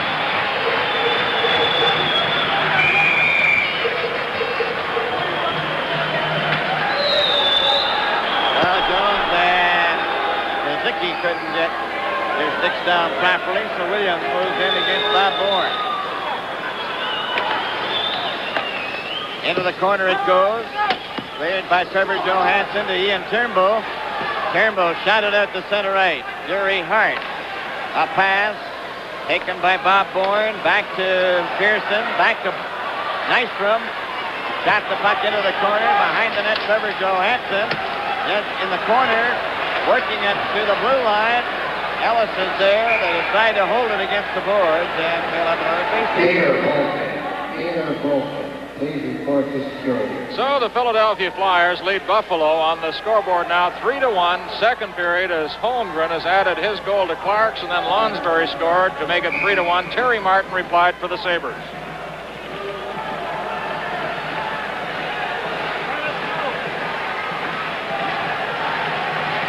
Jimmy Jones along with Ron Ellis and Tiger Williams. Puck goes back to Trevor Johansson. 1-0 for the Maple Leafs. Puck is cleared to the blue line and out. Nystrom just shoots it right back in again. Johansson back for it. Off the glass. Jerry Hart takes a bang at it twice. Just bouncing there. Still loose though, and it's shot back. Palmatier out of the net. Nystrom comes up with a puck to Bourne. Covered by Jones. They go to the boards again. The puck has not been frozen. Covered Johansson. They're going to get a delay of game penalty. You don't see it called very often, but the Leafs' failure to move the puck along the boards and the Islanders wisely restraining from doing any checking at all cost the Leafs now 2 minutes to Johansson, delay of game at 6:16. That's his third penalty of the hockey game, Johansson. Leafs putting up a mild protest. Let's watch it again now. Johansson, well, we'll move in here now as the puck is kicked ahead. This is where he freezes it, and Ellis moves in, but Bourne really, well, he started with a little motion there, then backed off as he was held in check by Ellis. Now we have Roger Nielsen looking on, and from the face-off, Brian Glennie along the boards for Jimmy Jones. He gets it out, Ferguson and Trache pump together. Cleared over by Pearson on the wing to Mike Bossy. Bossy is checked, but Trache has the puck. Trache trying to center it, still has it. Into the corner. Can he do anything with it? He's knocked off the puck and cleared out, thrown it in. Flatband stands on it. Trying to get another try, and that's off the net. Mike Palmatier around on the board. Clark Gilly. A pass right out of Ferguson's stick. And the New York Islanders have lost a little of their confidence. Now here they come. Led by Dennis Potvin at center. Over the line. That's as far as he got. Lenny went down, but the puck is shot down the ice. 1 minute and 2 seconds left in the penalty. Leafs trying to force the Islanders to make mistakes. Up they come. Islanders have a man advantage. Got it over the line. Ellis goes after him. Here's it around to Jerry Butler. Butler finds it open. Lost a little of their confidence. Now here they come. Led by Dennis Potvin at center. Over the line. That's as far as he got. Lenny went down, but the puck is shot down the ice. 1 minute and 2 seconds left in the penalty.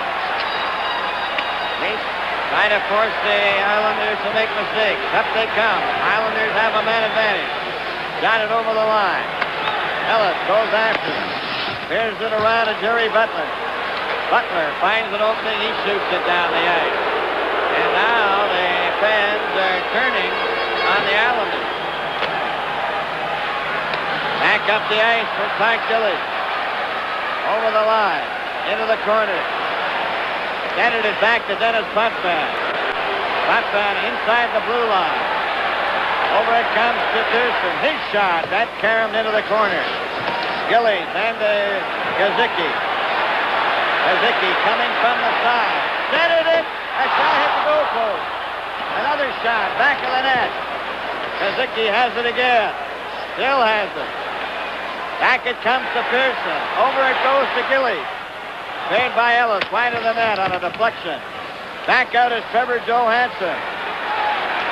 Kazicki, shot, passed it, and that was shot wide. Trevor Johansson shoots it at the center ice.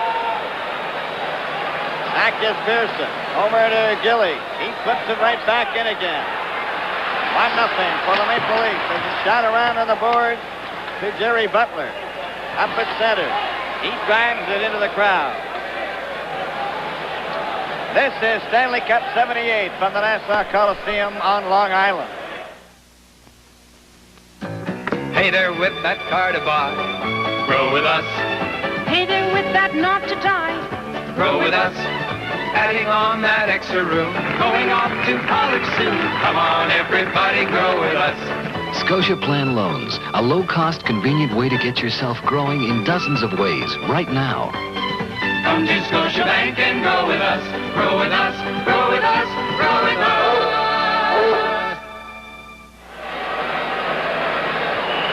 Well, set to go now with Wayne Merrick, Harris, and Howard against Sittler, Maloney, and Lanny McDonald. That's Randy Carlisle. Carlisle up to Dan Maloney. He just shot it to center right. Jerry Hart flipped one back, but he flipped it way over the glass into the crowd. Palmatier came under pressure with the Islanders holding the man advantage.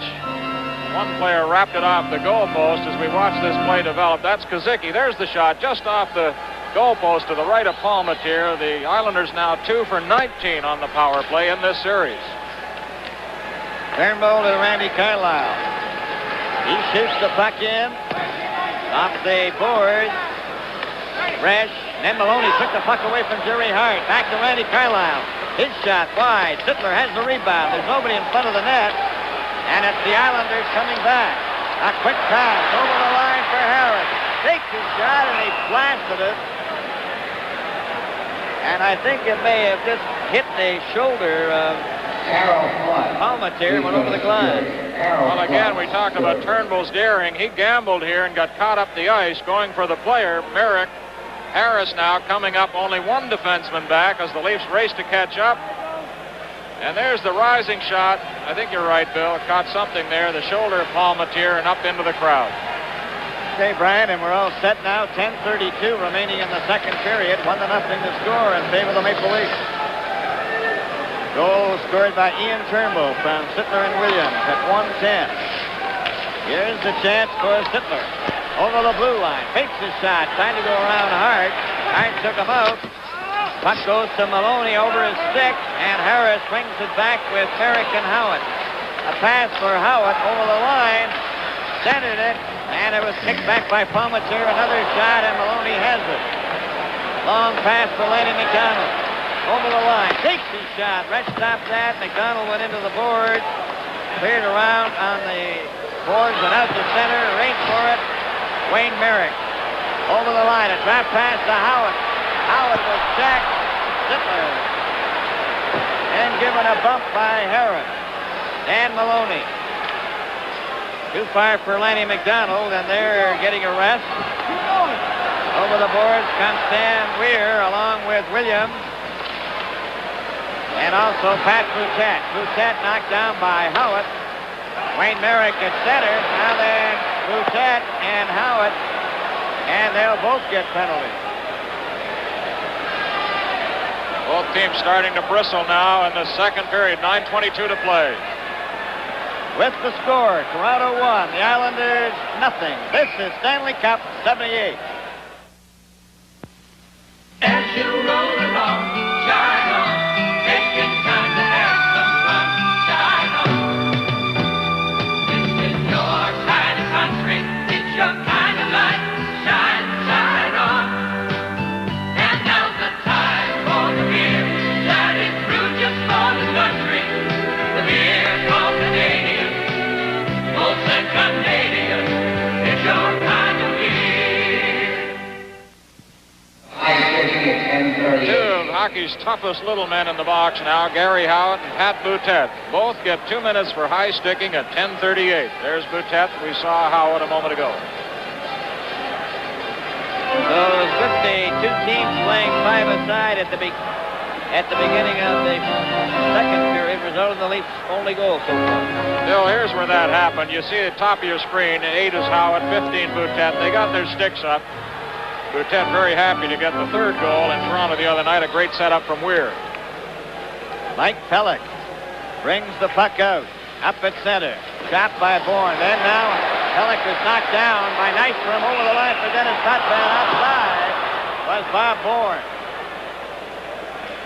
It's funny how the crowd turned against the Islanders with the power play going in their favor in this second period. They gave them such a rousing ovation to start the game.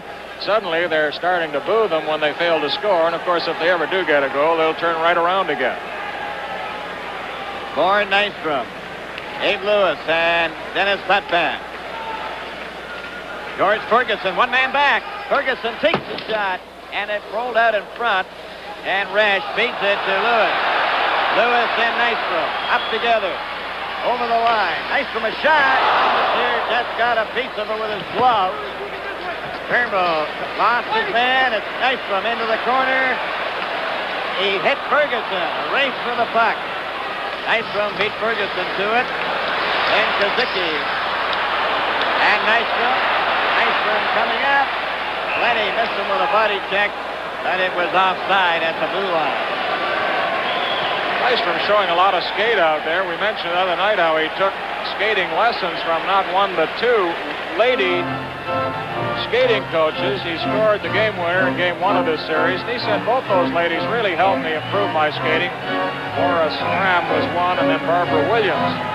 The Islanders, the first team, as we look at that great glove saved by Palmateer just off the glove. The Islanders, the first team, I guess, in hockey history to employ a lady coach, assistant coach. Lauren Henning, number 10 out there. With Pearson, Harris, and Jerry Hart. Eddie Westfall has not seen any action since the early part of the second period. He was afraid of that the other night. He said, why take a chance if I go out there and get hurt and just cost the team? Well, it looks like he did re-injure that knee earlier in this period. Jimmy Jones kicks the puck to Johansson to Turnbull. Back for Johansson into the corner. Johansson and Henning. Henning kicks it loose to Harris. Comes back to Jerry Hart. Hart over to Pearson. Pearson just shoots it around on the board. Never Johansson again. This time it's Jimmy Jones.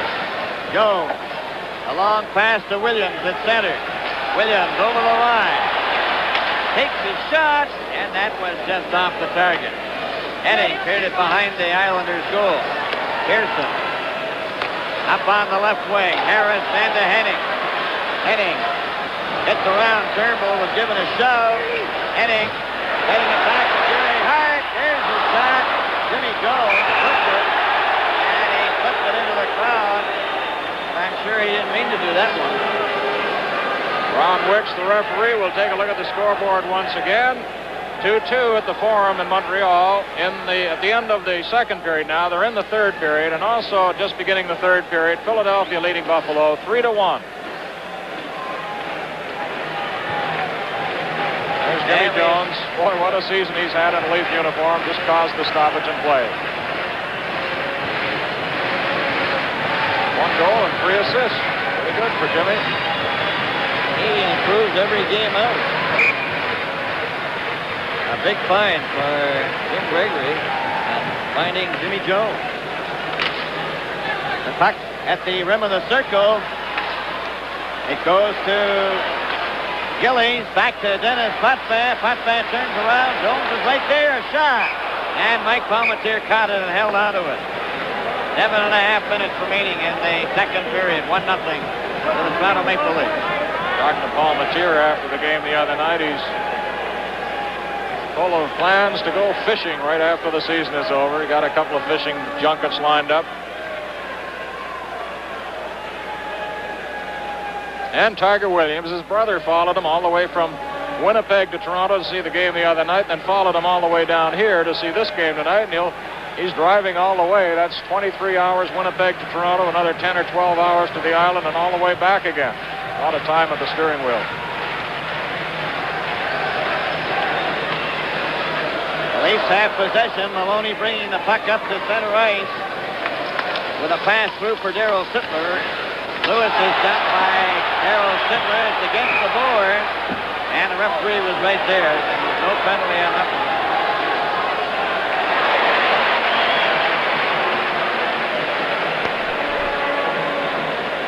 Dave Lewis, one of those Bill Height type of defensemen. You don't see him take too many forays down the ice, but very steady back on the blue line. Here's where Sittler almost tripped him up. Well, he did trip him up. And we're right back to the live action as Dennis Potvin goes behind the net. Dennis Potvin gets it over onto the left side, up to center ice. Long shot by Bossy, goes into the corner. Driven off the boards by Maloney. Kicked by Dennis Potvin, and it goes into the crowd. This Stanley Cup playoff game is coming to you from the Nassau Coliseum on Long Island.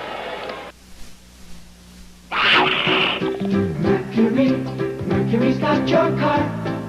Mercury's got Monarch with classic styling. It's a pleasure to drive and practical to operate. With built-in value in the Lincoln Mercury tradition. See Monarch and all the other Mercuries. There's one to suit every taste and every budget. If you're looking to make sense out of your butt, look no further, cause you're in luck. That's the way to go, Toronto, cause Mercury's got your car.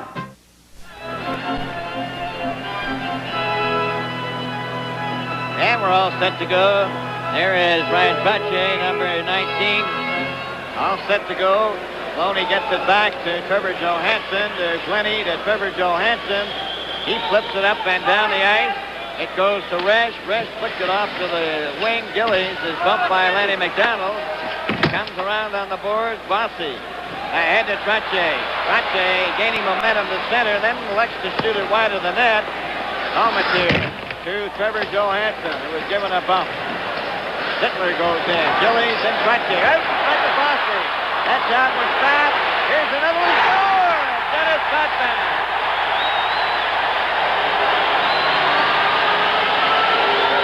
The crowd is with the Islanders now, and we're showered with paper here in the booth. Paper flying all over this building. As Dennis Potvin ties it up, you can see the paper shreds floating down. 1-1 tie, second period, 6:21 to play. Brian Trottier sets up Bossy. Lenny goes down to block, and here comes the rebound out to Dennis Potvin. He moves in quickly. His rising shot over the shoulder of Palmatier. Potvin, 13:39.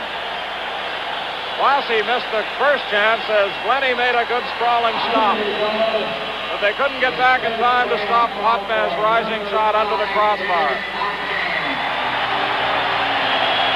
1-1. 13:39, his first of the playoffs.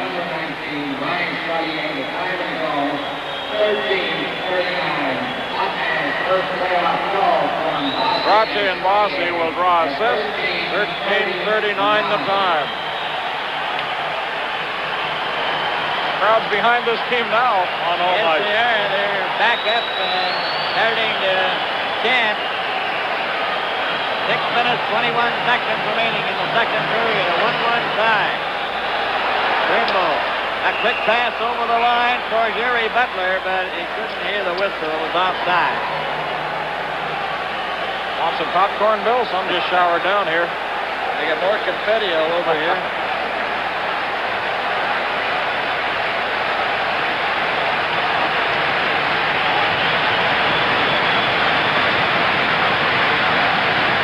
See what that goal does to the Islanders. It's all tied up, 1-1. Up the ice for Jerry Hart. Hits the puck in. Palmatier. Given up, dealt by Nystrom. It's going to be a penalty. Nystrom. It could be interference. Oh, live from the Nassau Coliseum on Long Island, the Stanley Cup playoffs. How long do you want your car to last? 1,000,000 miles. She's already done 89,000, and the only thing I've ever done to the engine is tune it up. Of course, I check it regularly, and the only motor oil I've ever used in my car is Quaker State. Quaker State can't promise everyone the kind of mileage Julian Fry gets, but Quaker State helps cars last, and that's a fact. I guess that's why Quaker State's the best-selling motor oil in North America. Well, the crowd has turned against referee Ron Wicks now as Nystrom has called for interference at 13:58. They're shouting bull feathers or something at him. It's interference at Nystrom. And it took place right behind the net. You could see that Palmatier was bullied right into the boards. And Wicks under heavy criticism here at the Nassau County Coliseum. Oh my, the life of a referee is not a pleasant one.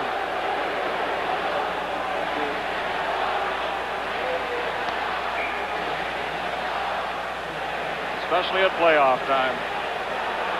And one thing I do notice out in the ice now, Brian, is Eddie Westfall. Well, he's a great competitor, tremendously popular fellow, not only in Long Island, but all around the league. There isn't a classier guy on skates, and I hope that knee is solid. Darryl Sittler, Maloney, Valaket, McDonald, and Turnbull. A 1-1 tie, 6 minutes, 2 seconds remaining, second period.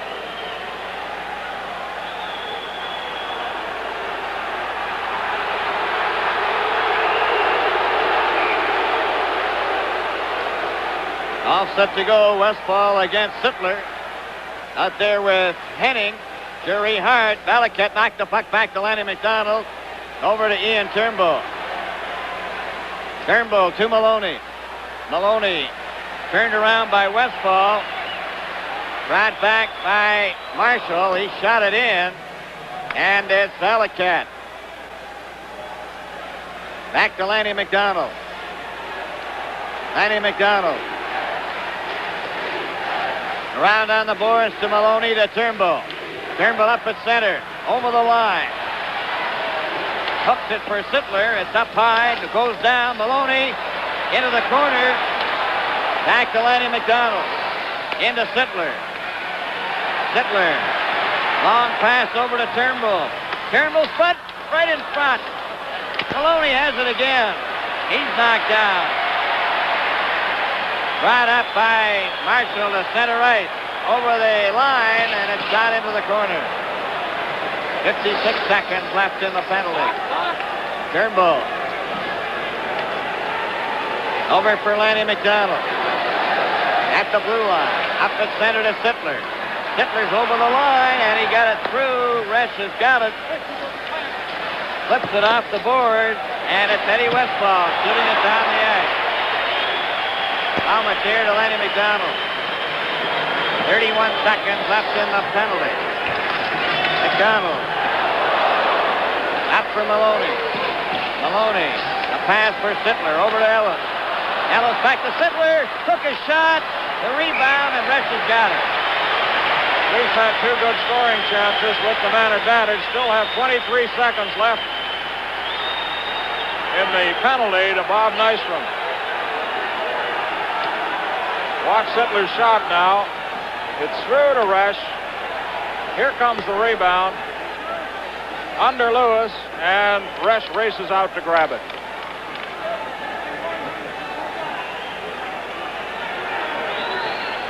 A few seconds earlier, Bill, Maloney was pulled down in front of Resch as they almost tipped it by him. Here's Maloney 9. Hart is there. As Maloney starts away, Hart spins him around. Comes back to Randy Carlisle. He hit the linesman. Still has it, though. Shot it behind the net. Stan Weir couldn't control it. Eddie Westfall and Ron Ellis with the puck going to Williams. Williams back for Ellis. He's bumped. Stan Weir has the puck. Stan Weir then for Ellis. Dennis Putman is there. Weir intercepts that pass. Stan Weir getting it out front. And Westfall shoots it up for Nystrom, and Glennie tops it over the glass into the crowd. 1-1 tie, second period. Bald man in the crowd saying he hit him right in the head. Nystrom out of the box.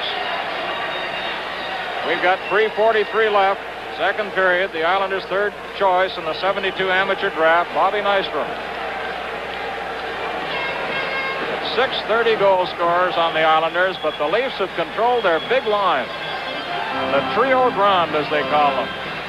Trottier, Bossy, and Gillis.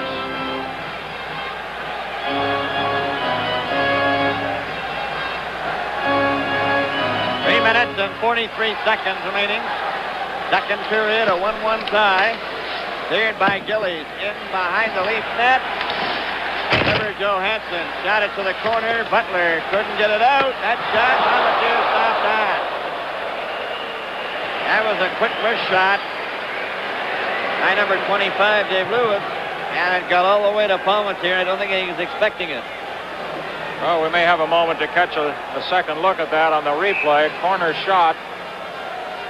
And Palmetier gets the body in front of it, then goes after it.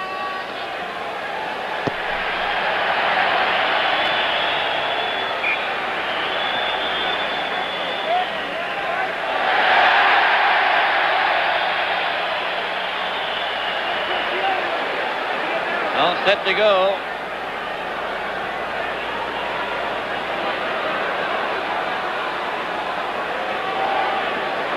Back Gillies. Puck wasn't dropped fairly as Trache went down.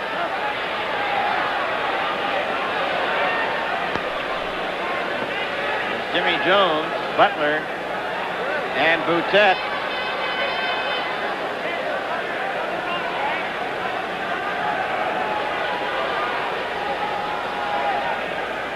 Very important face-off. The puck is dropped into the corner. It's loose along the board. Jimmy Jones doesn't get it out. Knocked down was Dave Lewis. Then Clark Gillies tried to get it, and it's cleared by Jerry Butler at the center right. Then it's Putman. Drives the puck around on the board. Comes back to the blue line. Jerry Hart takes his shot. That is deflected off the glass and into the crowd, and it will come outside the blue line. Mike Bossy, 53 goals during the regular season, a couple of goals in the playoffs, one a big one, the winner in overtime the other night, led the NHL with 25 power play goals. Along with Trache and Gillies, that line collected 299 points in the regular season. Oh, they've had trouble scoring against the Leafs in the playoffs. Jones, Butler, and Boutet. Goes back to Turnbull, to Johansson, to Jones. He left it there, poked it to the blue line and out. Gillies waiting for his teammates to get onside, shoots it back. Palmatier then to Turnbull. Ian Turnbull is checked. Gillies behind the net. Sending it was over there. Cleared by Butler, but not out. A shot! Another shot. That goes into the corner. And the Islanders putting on tremendous pressure now after scoring the tying goal at 13:39. Well, I wonder if some of their defensemen are getting a little weary now, and this is when it points out the absence of Borje Salming, who is just an expert at clearing the puck out of the zone. Gillies named the Islander captain. The Islanders vote for their own captains, you know, Bill, and when they had the vote last time, somebody said, are we allowed to vote for ourselves? And Dennis Potvin, no, if we did that, we'd have 20 captains. Off the boards to the blue line and out to center right. Stephen Pearson. To Jerry Hart to Pearson.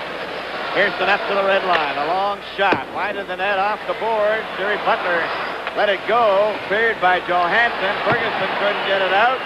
Bossy has it. Given a shove. Over for Pearson. Maloney took him out. Ferguson getting down the ice. Trying to get away from Bossy, and Bossy skates him on. Picked up by Jerry Hart. Then Maloney's right there again. He's got the puck. To Ferguson a shot. And Bresch got his glove up on that. Gillies to Trache. Trache just shoots it in. Back for it. Trevor Johansson. Too far for Turnbull, but it goes out over the blue line. Jerry Butler shoots it down into Islander territory. 1:40 remaining in the second period. A 1-1 tie. Back up for Gary Howard to Harris over the line. Harris takes the shot. Covered by Johansson. Rolling his shot. And Palmatier got down low enough to cover that off the stick of Wayne Merrick. Merrick nursing a very sore hand. That may have cost him a goal on that play, as Harris did good work. Racing in with the puck. The Leafs frantically in pursuit. Here's Harris. Harry-O, as they call him on the island. It bounces off a skate in front, and Merrick, who's got that bad hand, had trouble getting a good shot away, and it just rolled crazily in front of Palmatier. Lanny McDonald and Tiger Williams coming up. And the time, as you see on the clock, remaining 1:28.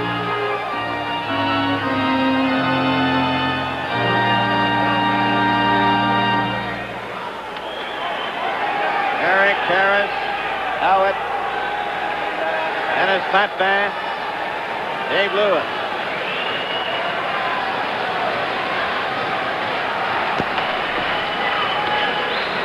Mike Pellick brings it up to center right. Over the red line, drives the puck in. It's behind the net. Islanders go back. Dennis Potvin off the board right on a zipper stick. A shot, Bresch stopped that. Williams Goes after the puck. Spins around on the board. Stopped by Pellick again to Sittler. Trying to roll it in front, and it's played out. Back. And Dennis Potvin. Pass goes to Harris. He shoots the puck in. And it's Darryl Sittler for Lanny McDonald. Too far. Howard and Sittler bumped together. Now Lanny McDonald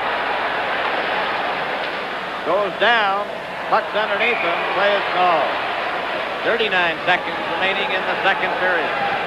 1-1 tie. We'll be talking to referee-in-chief Scotty Morrison during the intermission. I think we'll ask him about some of the penalty calls in the series so far and some of the complaints, and also what kind of a protection a goaltender might expect.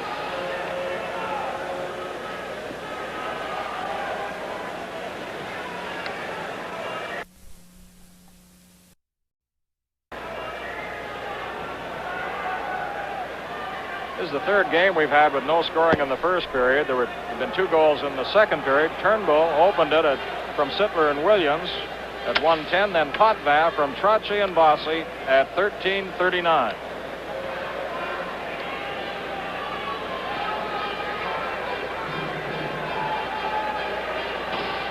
All set to go now for the face-off, and it's Trotzy, Nystrom, and Bourne, along with Dennis Potvin and Dave Lewis. Comes back to Lewis. Lewis tapped it over to Dennis Potvin. Dennis Potvin, a shot! Pelletier stopped that. And as he stopped it, he whacked it up into the crowd. Boy, he's quick. He got that up in a hurry. He saw it all the way. Perfect profile there. Well, look at this shot now. It's Potvin can really drill that puck. And Potvin, look at how quick that was with the stick.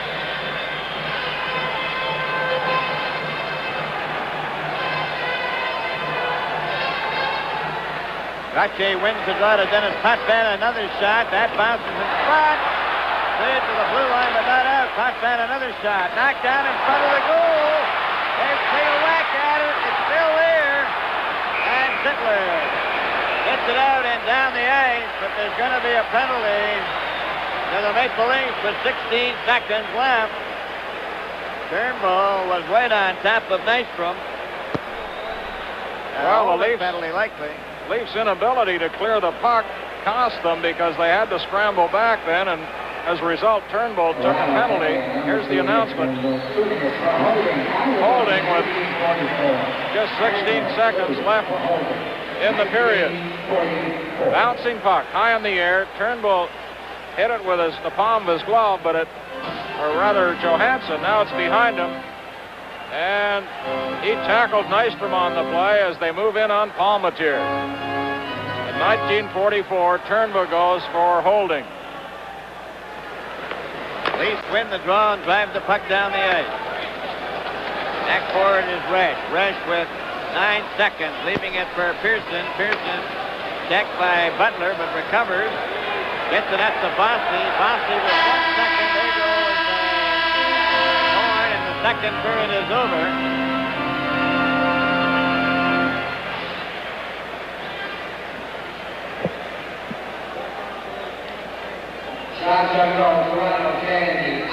And so the score at the end of the second period is Toronto 1, the New York Islanders 1.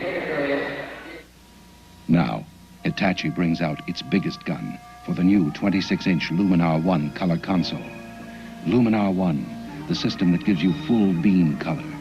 Full beams that leave no gaps like conventional systems, but put all the color on the screen. Look at the elegant wood cabinet. It's 5 inches slimmer, thanks to our new 110-degree picture tube. The 26-inch Luminar 1. New from Hitachi. Patch roof leaks the easy way with Tremco Instant Patch. Use it in almost any weather to stop leaks on roofs, chimneys, and gutters. Instant Patch's exclusive formula of glass and organic fibers dries to a tough membrane that seals holes up to 1/4 inch in diameter. Tremco Instant Patch by the makers of Tremclad Canada's #1 rust paint. Look for Instant Patch and other fine Tremco products in this Tremco Home Maintenance Center, wherever you buy paint or home care items.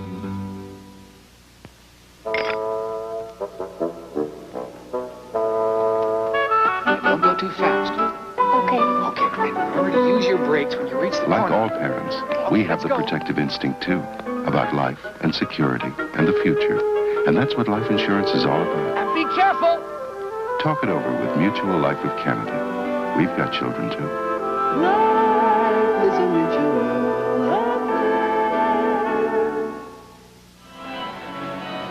It's a 1-1 tie at the end of 2 periods at the Nassau Coliseum. Perhaps coincidentally, but also meaningfully, the goal scorers have been the men who anchor the back line for both teams. Ian Turnbull opened the scoring for the Leafs from Sittler and Williams at 1:10. And the Islanders came back with Dennis Potvin's goal from Mike Bossy and Brian Trottier at 13:39. Shots 10 apiece in that second period. And this is a game that resembles Game 2 here at the Nassau Coliseum, considered to be as good a playoff game as we've seen in a long, long time. At Montreal, the Canadiens trying to eliminate the Red Wings. Let's go there for action. Here's a shot. It's off a stick. The point again. Over to Lafleur. He shoots. Rebound right in front of the net. They score! Jarvis! Canadiens emptied the bench.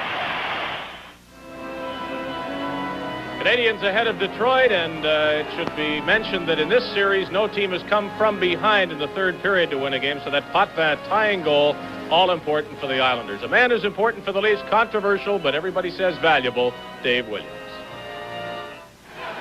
Dave Tiger Williams was not endowed with an abundance of natural talent, a fact which he readily admits. There's two kinds of hockey players.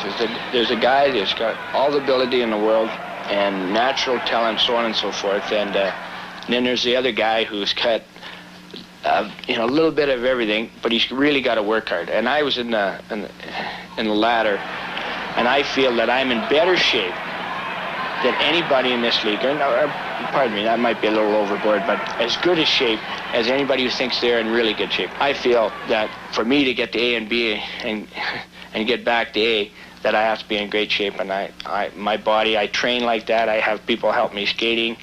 I eat that way. I have a diet, and I think that's really important to a hockey player, and that's part of the sacrifice you have to make to the game. Dave also devotes much of his time to charitable causes.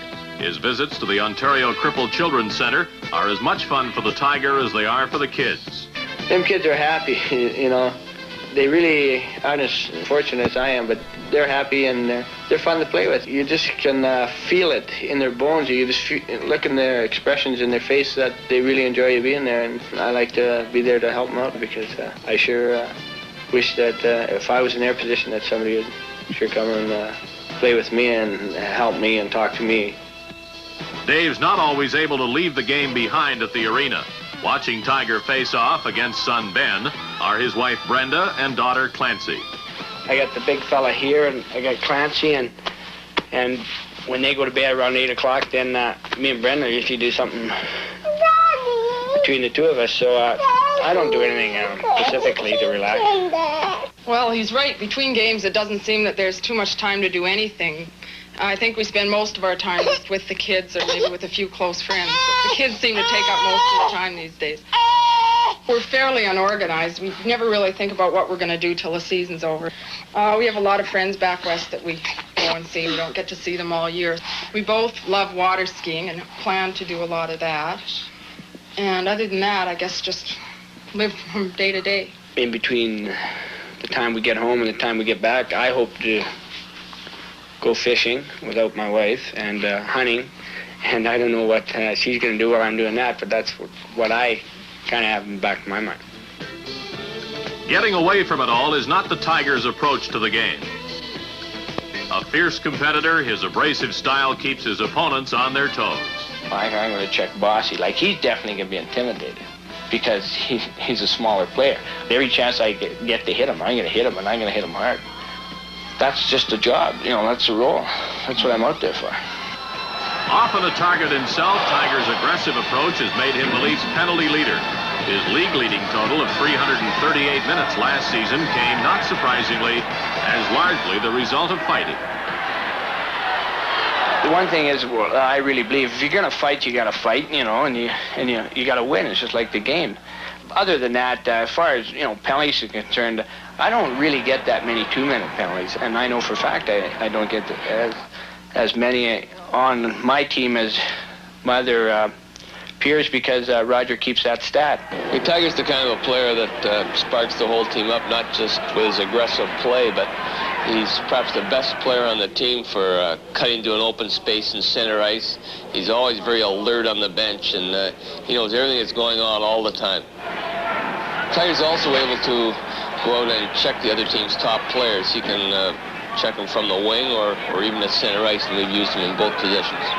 I've really enjoyed my year, and I've really enjoyed working with Roger. You know, some guys didn't like playing with, you know, different guys, but I enjoyed it, playing with different lines. One week, Sittler wanted me, and the next week he didn't, so I was fortunate enough that some of the other guys would let me play with them, and I enjoyed playing the different roles all the time. Roger gave me a lot of confidence. The only thing that I'm disappointed in is my goal production, and I fell in a slump, and I was really hoping for a 30-goal season, and I was going at that rate at Christmas time, and then since then I fell off. So I think it's been a good year, and I've really enjoyed it, and the only way to top it off is to get Mr. Stanley right here on the coffee table. An aggressive and exuberant player, Dave obviously enjoys the physical side of hockey, but in a game where give and take is the code you play by, Tiger is capable of remarkable restraint. An in-depth look at Tiger Williams of the Maple Leafs, who is patrolling his wing with authority tonight, as always, and has avoided any of the rough stuff that would cause penalties that you might think he is accustomed to, and certainly is the case during the regular season. The score is 1-1. The Maple Leafs and the Islanders at the end of 2 periods. Next, Scotty Morris, an NHL referee-in-chief, standing by with Brian McFarland. We continue with Stanley Cup 78 in just a moment.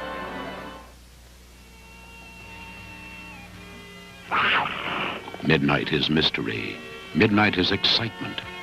Now midnight is Cougar, the Midnight Cat. In midnight blue and chamois, a bold new Mercury Cougar XR7 for 78 with deeply cushioned buckets, floor shift, console, and a padded tire deck. A new Cougar XR7. Isn't this your year to join the cat set? At the sign of the cat. Fisher-Price presents The Adventure People. Daredevil Skydiver. Strap on their harnesses, pack their chutes, and they're up. The chutes pop open. But a gust of wind carries a skydiver away. Can he be caught in time? The Adventure People. The Adventure People Daredevil Skydiver. Each skydiver sold separately. From Fisher-Price. In 1969, the world came to Seiko for the first quartz watch. Today, from Seiko comes the world's largest collection of quality quartz watches for men and women. Slim day-date styles, liquid crystal digitals, ultra-thin dress models. And now, a new quartz watch so efficiently engineered, it runs longer on one battery than any quartz in Seiko history. Seiko. Someday, all watches will be made this way.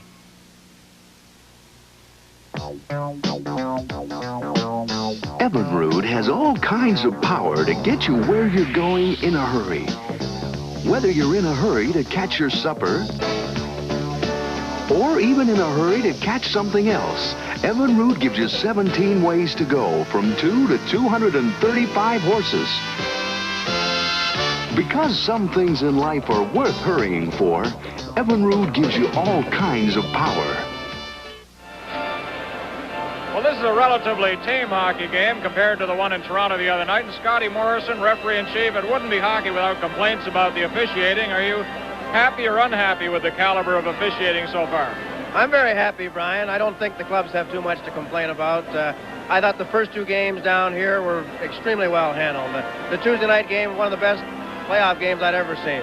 Are you surprised that it didn't erupt into more fighting tonight in this game?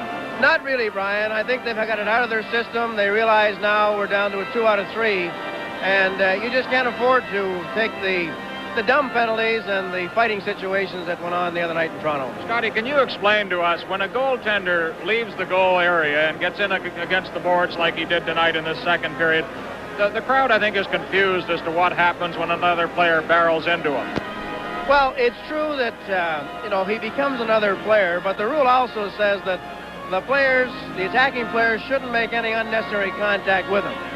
And they're on Mike a little bit because he likes to roam, but just because he doesn't become a normal player that he can get knocked over simply because he leaves that goal crease. A couple of times in the playoffs, Edwards in Buffalo the other night, Palmateer in Toronto the other night, have been challenged by forwards in the crease. There have been fights erupt between the goaltender. This could become, could it not, a game strategy, and what can you do about it? Well, it can. The thing that bothered me, Brian, was that I was very concerned that it was becoming a game tactic in order to get one of their, say, top defensemen. Obviously, he's going to rush right in and become third man in, the same as Fogland did, the same as Boutet did. And I think that's something we're going to have to talk about in June.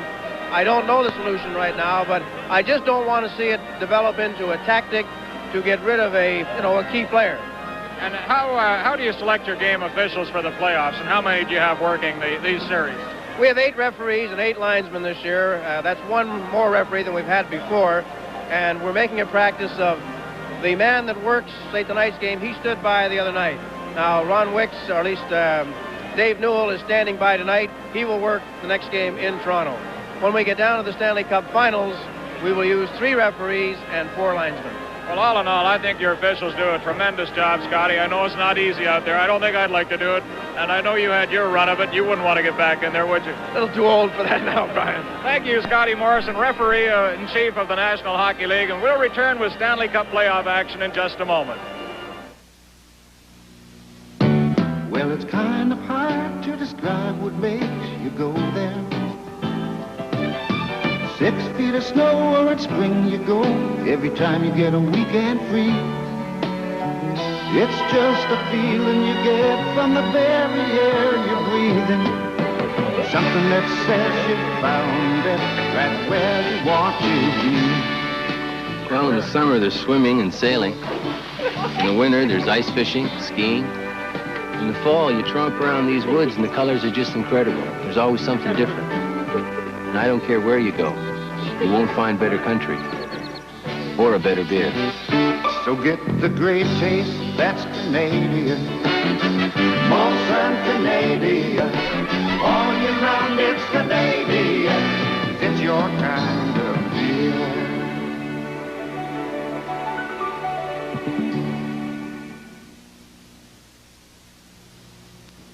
There have been more Ford vans registered in Canada than any other make. And now your Ford and Mercury dealers have a wide selection of 1978 vans, all with Ford's out-front van design, all with a move-forward engine that gives you more move-around room inside. Ford's got them all, from hard-working business vans to Ford's freewheeling van and cruising vans that come already customized.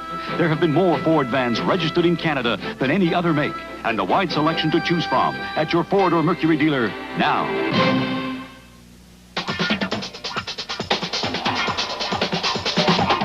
CBC covers the Commonwealth Games August 3rd to August 12th. The action continues in other venues in the Stanley Cup playoffs. We have Bill Clement watching the Buffalo at Philadelphia game. The Flyers have just scored to make it 4-1. In fact, while Bill was walking down here to tell us about the third Philadelphia goal and other highlights, let's pick it up where you want to start it. We'll end up with that 4th goal that appears to have cinched the victory for the Flyers. Well, I'm glad I hurried back after our last intermission, because no sooner had I sat down than 2 goals were scored within 14 seconds. The first one by Buffalo, who knotted the score at 1-1, and the Flyers came right back 14 seconds later and scored. Both goals were a result of glaring defensive errors, or shall we say offensive errors, since they were errant passes. The first one by Paul Holmgren of the Flyers, who stops in behind his own net, and just the cardinal sin, tries to clear it out right in front of his own net, and Terry Martin is there to stop it, and as he knocks it down, he's all alone in front of Perron, and he lifts one over Perron's left shoulder up into the net, or over his glove, rather. However, an athlete that he is and a professional that he is, Paul Holmgren comes back 14 seconds later and scores on a Rick McLeish rebound. At least that's the way I saw it when I first looked at it. However, from another angle, we'll see that Don Edwards makes a tremendous poke check on Rick McLeish after McLeish picks off an errant Jim Schoenfeld pass. And as McLeish attempts to cut in front, Edwards makes a fine save but is out of position, and who's there but the man that gave away the Buffalo goal 14 seconds earlier, Paul Holmgren. Okay, we're watching Selesky's goal now for the first time, and we wonder about this pass. Is it onside? Must have hit Schoenfeld, didn't it? Well, it looked very close, but it's all history now, and Selesky goes in from a sharp angle and doesn't really get that great a shot off, but it looks as if it squeezes between Edwards' right arm and his body and into the far side of the net, and it is a questionable goal. It's one of Edwards' first in the series. He's been phenomenal. Okay, that's about midway through the third period in Philadelphia. The Flyers up 4-1, apparently on their way to the semifinals. No way to pick this game here at the Nassau Coliseum. Still as close as it was in the first period, but we did have a couple of goals. I was watching from the stands and wondering how the Leaf goal went in. Credited to Turnbull. Sittler made the play into the crease. We can see it quite clearly here. Well, I looked at it 4 or 5 times, and well, it looks like we're going to take a look at the Islanders' goal. You see here Brian Glennie making a nice block on a shot, but where does it end up? Right on Denny Pudman's stick, and by that time Brian Glennie's well out of the play, and with the shot that Denny Pudman has, he just walks into the slot. Just a tremendous shot into the upper corner. There's no way no corner two had a chance on it, but it bounced off of Glennie, having made a nice play right back to Denny Pudman. Okay, that made it 1-1, and this is the goal that opened the scoring by Turnbull. Well, Turnbull makes a beautiful play. He actually makes the play. It's over to Sittler, who makes a nice feed back to Turnbull in front, and Resch makes the save, but as Pearson comes back to try and check Turnbull, it actually hits him from all of the angles that we looked at and goes into the net. Controversial penalty on Bobby Nystrom. The Islanders killed that off. Mike Bossy hit a post earlier. It's another one of those games that really is going to swing one way or the other on one play. We'll be back here at the end, I'm sure, talking about the one play that decided it. Maybe we won't be back for a while talking about what decided it, with overtime always a possibility. Thank you, Bill Clement. Get back to Philadelphia, and we'll continue with the Leafs and the Islanders play-by-play. Bill and Brian. Thank you, David. Thank you, Bill. You're right, Dave. No way to pick this one. Not yet anyway. And here's Bill Hewitt. Okay, Brian, we're all set to go now with the Leafs playing short-handed. They've got Turnbull in the penalty box. He has 1 minute and 44 seconds to start the third period. It's shot down the ice by the Leafs. It goes back to Glenn Resch. Gives it to Stefan Pearson. Pearson behind the net. Islanders and the Leafs all tied up 1-1. Dennis Potvin at center, over the Gilly. Over the line, back to Potvin. He gets it over to Pearson. A shot! Amateur stopped that. Under Jimmy Jones, it was broke loose, but the referee had lost sight of it.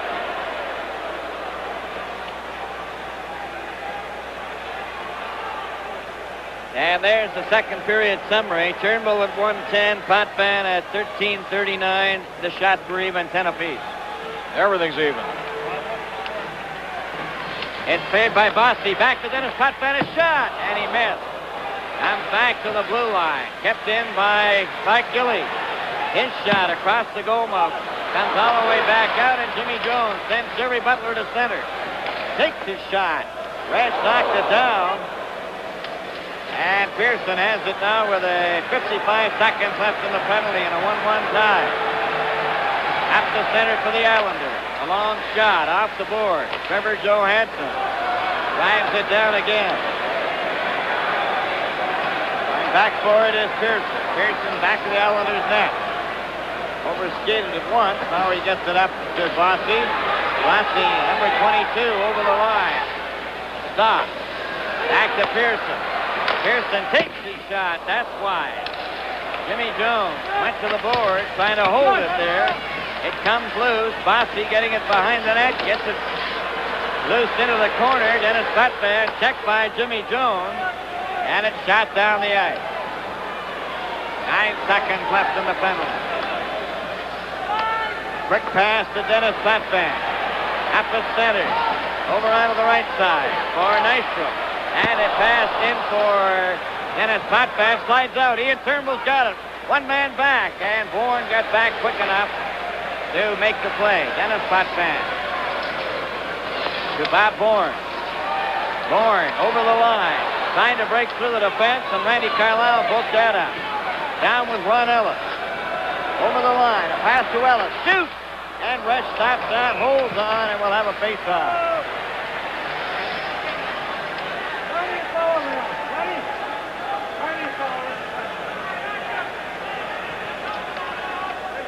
From the Nassau Coliseum on Long Island, this is Stanley Cup 78.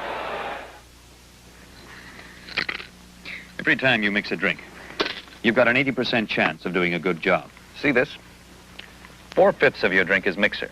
And no matter what you're mixing it with, that 4/5 is going to make or break the taste of your drink. That's why you should be using Canada Dry mixers for every drink you make. Because it's no secret, Canada Dry makes better mixers. So don't take chances with taste. You can't lose when you use Canada Dry mixers. Anytime, all the time. Facing off in the circle in Islander territory. Darryl Sittler at center with Williams on the left wing. Lonnie McDonald on the right. Randy Carlisle and Ian Turnbull. 1-1 tie in the third period.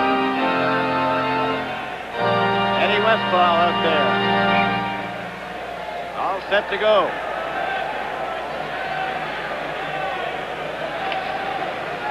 Puck in the circle. Westfall went down, but it came out over the blue line. Bill Harris coming to center. Gets it for Gary Howitt. Howitt shot it wide of the net. Rebound over on the far boards, and Williams sends Sittler down the ice. One man back.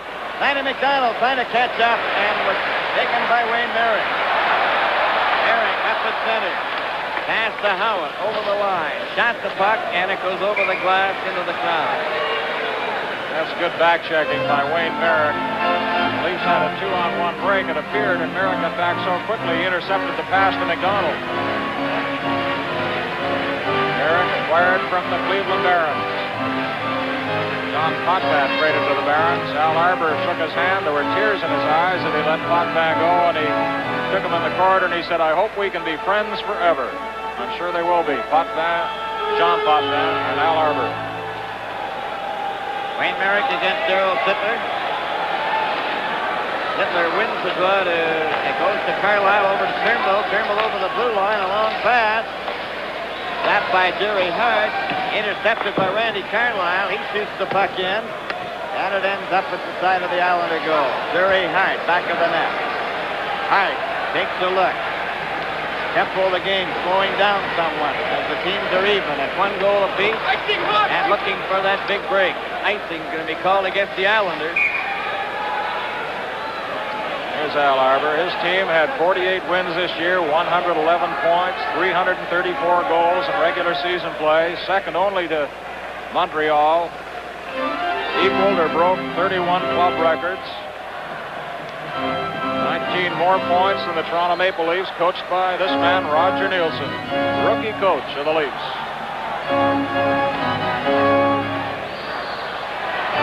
Sittler with Williams. Lonnie McDonald, it's in the circle. Picked off by Dave Lewis, getting it to behind the net, and a shot up by Potvin to Westfall. And Eddie Westfall gets rid of it to center ice, and he heads for the bench.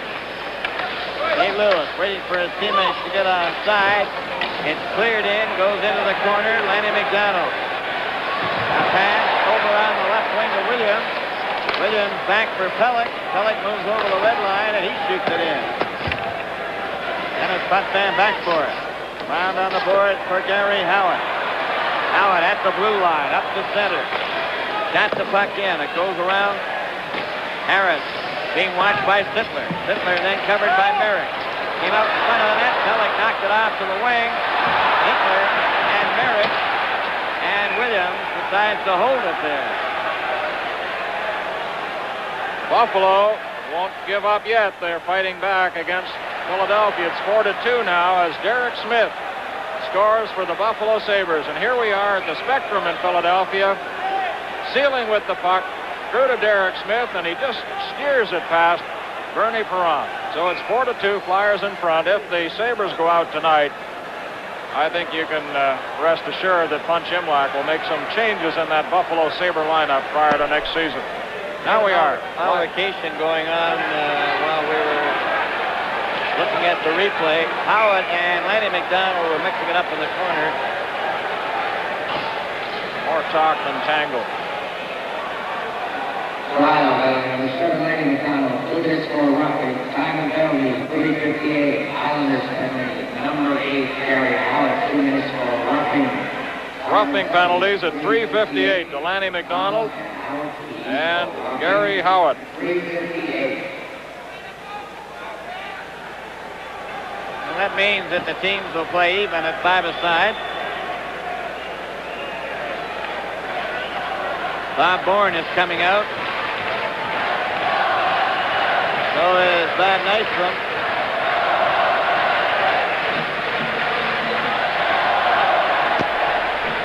Lewis and Potvin against Ferguson, Ellis, Johansson, and Turnbull.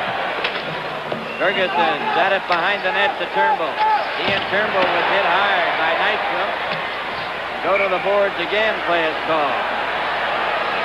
Turnbull's playing the finest hockey of his career.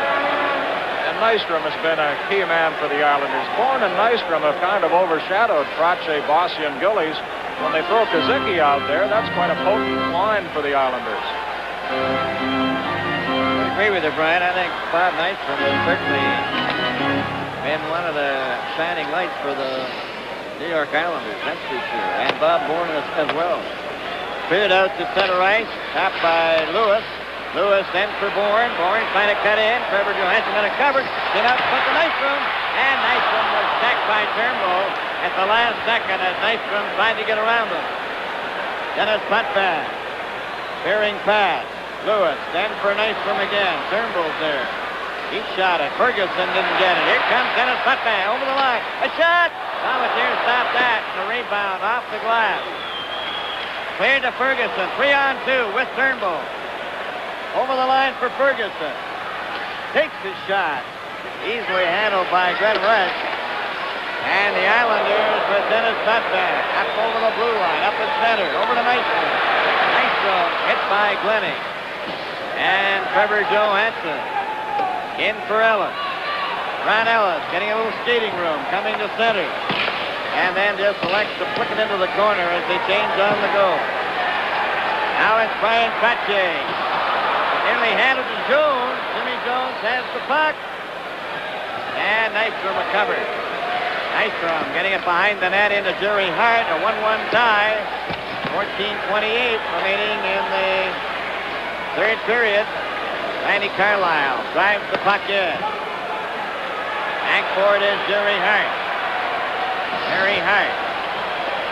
With a pass to Prache. Back to Hart. Over the blue line, up at center. Hart to the leaf line, and over offside with Frank Gillies.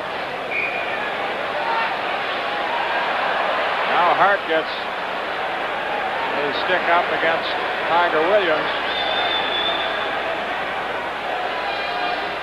Linesman there is Ron Finn.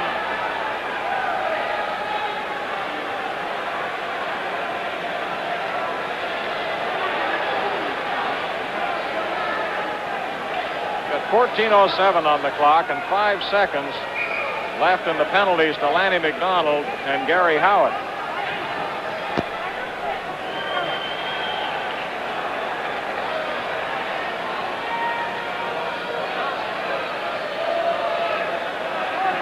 Another late one going tonight, mainly because of that 10-minute delay in the first period. Well, they did some repair work at the end of the rink. It certainly hasn't been the knock them down, drag them out affair that they thought or were expecting. It's been a very, very well-played hockey game. Well, as Scotty Morrison said, it does not surprise him. He thinks they got a lot of it out of their systems the other night. This is playoff hockey. Shot caught by Mike Palmatier. Off to the side behind the net for Ian Turnbull. Over on the boards for Lanny McDonald. For Sittler. And that is intercepted. Prache checked by Darryl Sittler. Sittler back to Turnbull. Ian Turnbull. Long pass to Lanny McDonald.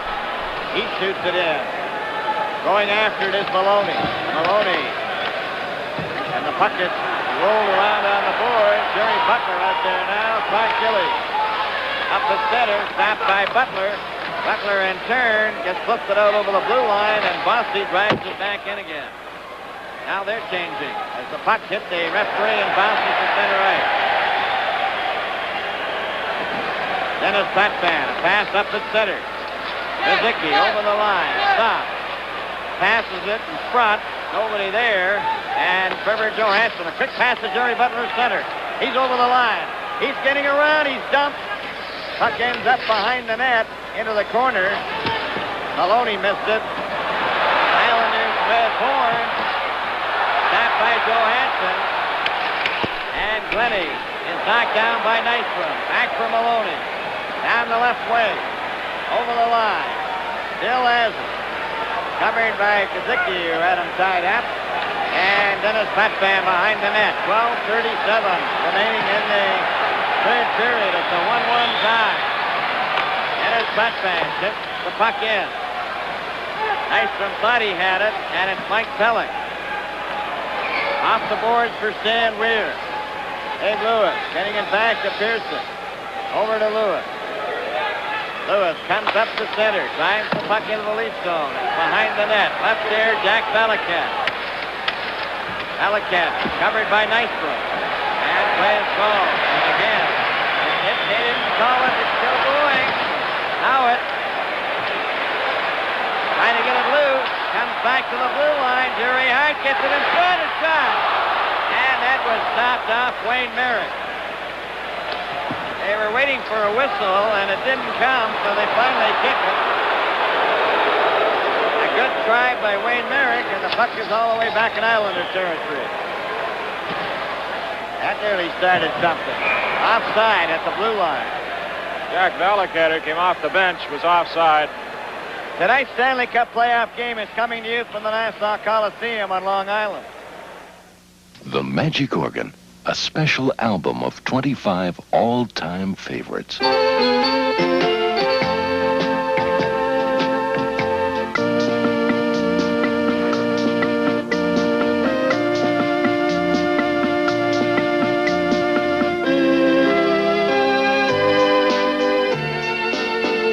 This 25 all-time favorites album is in the stores now. Album $6.99, tape $7.99. The Magic Organ. And there's the score, a 1-1 tie in the third period from the Nassau Coliseum.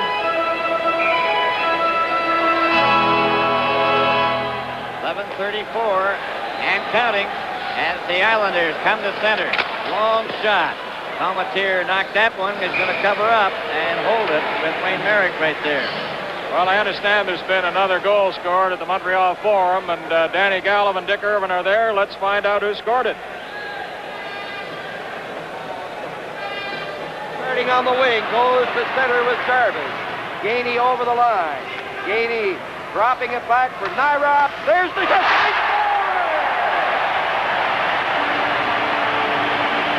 And that was the deflection. Nyrop taking the shot, and that Canadian team ecstatic. Every man off the bench. Back to the live action here as the Leafs bring the puck up to center ice. Over the line for Pat Boutet. Drops it to Ellis. He missed it. Boutet then for Trevor Johansson, and he missed it. And back come the Islanders. Howard knocks the puck into the corner. Ian Turnbull. Off the glass and out. 1-1 tie. A long shot. And it was cleared by Palmatier. Out over the blue line. Stopped there by Mike Bossy. Bossy hits Trache. It's over the line. Knocked out again, and Lewis recovers now for the Islanders. Over it goes to Dennis Patvan. He shot it in. That could be icing, and it is. Icing called against the Islanders. This is Stanley Cup 78 from the Nassau Coliseum on Long Island. If you're a one-brand beer drinker like myself, nobody's going to talk you into switching over to Molson Diamond just because a lot of the other guys are doing it.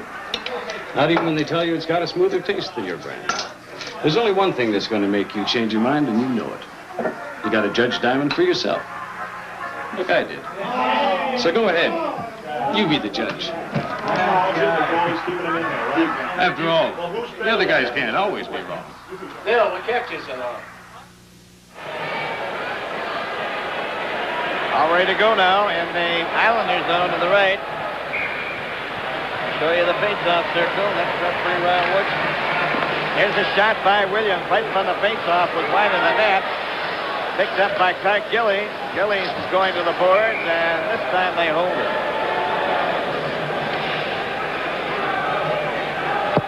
We have a final score just in from the Spectrum in Philadelphia. The Philadelphia Flyers move on in the playoffs. They eliminate the Buffalo Sabres, winning 4-2 at the Spectrum tonight. Zaleski got the final Philadelphia goal. Gillies over at the bench. Get a new hockey stick. 10 minutes and 15 seconds remaining in the third period. A 1-1 tie. From the faceoff, Maloney back to Randy Carlyle. That shot goes into the corner. Maloney again, turned around by Lewis. Back of the goal. Islanders with a pass up to Dennis Potvin from Crutchy. Dennis Potvin, a shot off Carlyle and Glennie.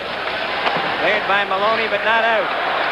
It gets Mike Bossy to Crutchy. Crutchy trying to center it. Maloney can't get to it. Gillies after it. Bossy back of the net, trying to center it. Still loose. Comes out in front and down the ice. Williams. Knocked down by Mike Bossy. Back up for the Islanders. Long shot. Stopped by Palmatier. To Williams. He and Jimmy Jones, along with Maloney. Intercepted. Over the line for number 21, Mike Kazicki. He passes it as Randy Carlyle took it off his stick. Carlyle, a long shot, and that one bounced off the pad to Glenn Redge. Now it's Pearson to Bourne. Bob Bourne, stopped by Sittler. And it's Bourne getting it again, over the line to Kazicki. Back to Nystrom, to Jerry Hart. Back to Nystrom. Nystrom getting in front. Palmatier stopped that. That screen shot hit Sittler's skate. Trevor Johansson golfs it down the ice. And we'll have an icing. With the score, Toronto 1, Islanders 1. This is Stanley Cup 78. Whenever 30 or more hungry people get together, let Colonel Sanders make everyone happy with his do-it-yourself buffet. Each person gets salads, bread, and 3 pieces of finger-licking good Kentucky Fried Chicken. Colonel Sanders Do-It-Yourself Buffet. Fast, easy, and economical. Give us 2 hours' notice, then come and get it. Pick up Kentucky Fried Chicken in your neighborhood. Colonel Sanders and his boys make it finger-licking good. Montreal has defeated Detroit 4-2. Jarvis got the winning goal and the final goal.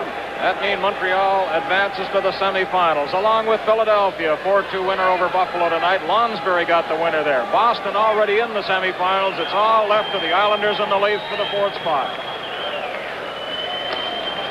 And from the faceoff, it goes to Jerry Hart. His shot knocked down. Harris gets the backhand, stopped by Turnbull. And Lanny McDonald digs it up to Valiquette. Up at center. A pass to Lanny McDonald. Takes his shot. Fresh stop that. And Valiquette missed the rebound. Played by the Islanders.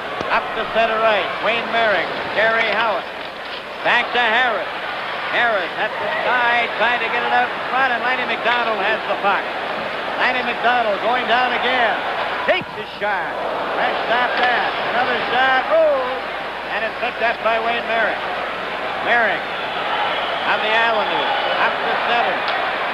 And he flips it off the glass. Behind the net it goes. Trevor Johansson. And that one over to Valiquette. Back Valiquette to Ian Turnbull.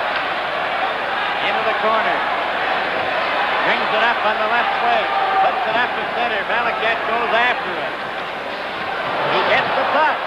Trying to come out in front. And he's knocked down, and the puck ends up in the corner. Ellis is there. They get a whistle and a face-off. Strong skating by Valiquette.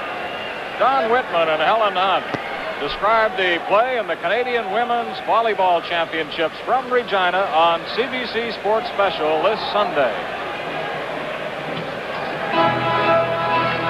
7 minutes, 20 seconds, and there you see Velikip. Well, he's not the fanciest skater in the world, but he gets there, and he skirted past the Islander on that play. And play underway. The puck out over the blue line. Eddie Westfall with it. Tried to hit Nystrom, and Pat Boutet comes up with it. Over to Glennie. To Pat Boutet. To George Ferguson. Ferguson is hit.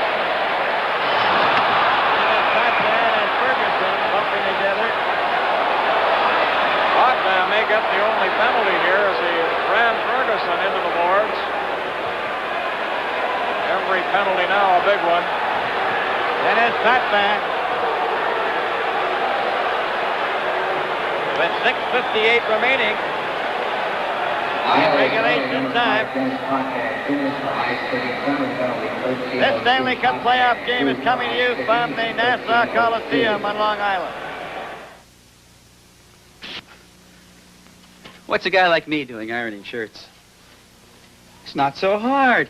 I got a GE self-cleaning iron that uses most tap water and flushes itself to help stop brown spotting. And a self-cleaning valve to help prevent clogging. Not bad, eh? Listen, if my wife can paint a wall, I can iron a few shirts. Yeah, whenever the walls need painted. The self-clean, too. Cleans itself to last twice as long as ever before. Darling. From Canadian General Electric.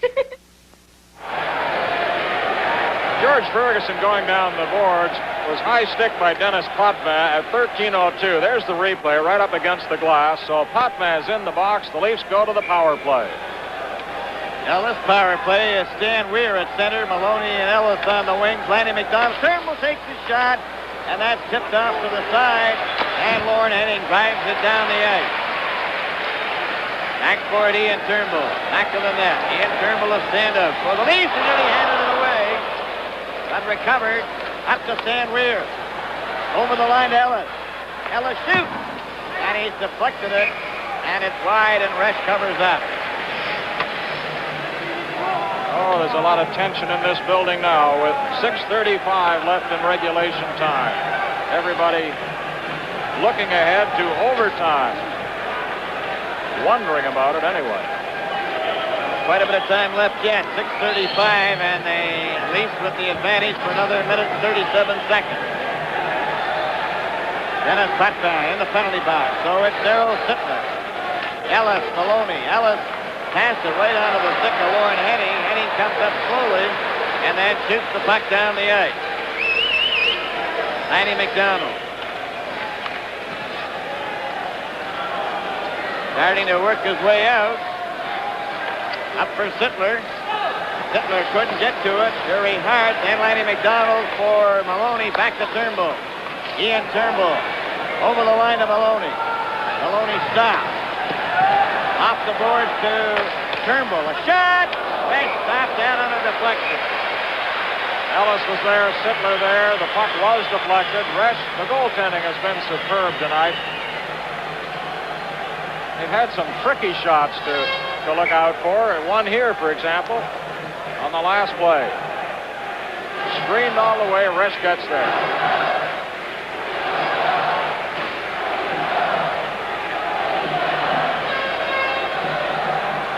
Now Williams out there on the right side with Maloney on the left. Lanny McDonald and Turnbull. Jerry Hart's getting a new stick. Now he comes back into the action. Eddie Westfall ready to face off, number 18. Sittler won the draw. Williams back to Turnbull. Turnbull took a shot. That's in front. Goes to the boards, and it's cleared out by Westfall. It's going to be a penalty to Williams. He knocked down the Islander player, then he knocked another one down. Williams going to the penalty box, and he really hit Henning. Resch all the way up to the center ice stripe. He's furious. Williams had been assessed the penalty seconds earlier. Resch now retreats to his goal cage. So there goes the man advantage to the Leafs. The trainer out there, Ron Waske, looking at Lorne Henning, number 10.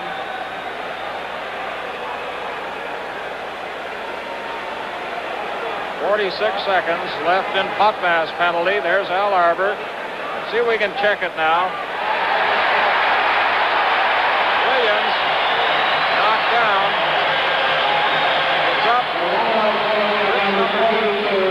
Gary Hart. Oh, he gets 2 minors. This could be costly to the Leafs. Tripping and slashing to Tiger Williams, a double minor.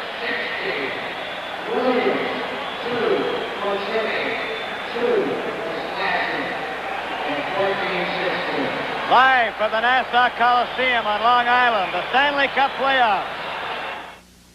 Thank you. Al, a Lotto Canada package for Mother's Day. Isn't he a sweetheart? He sure is. You could win up to $5,000 if your number matches one of the numbers chosen on the Mother's Day draw May 12th. You could win $1 million June 9th. You could win right now, instant money, up to $500. You gonna take me for dinner? Oh, I could. But I won't. You get 3 chances to win with one Lotto Canada package. Now, that's my kind of lottery. Thank you. Make it yours.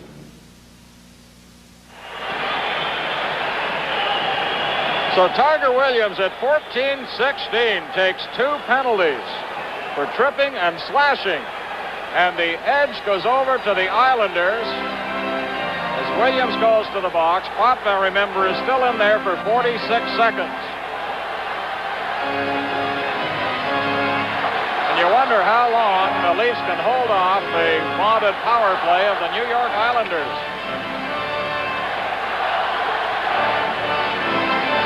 We'll know 46 seconds from now.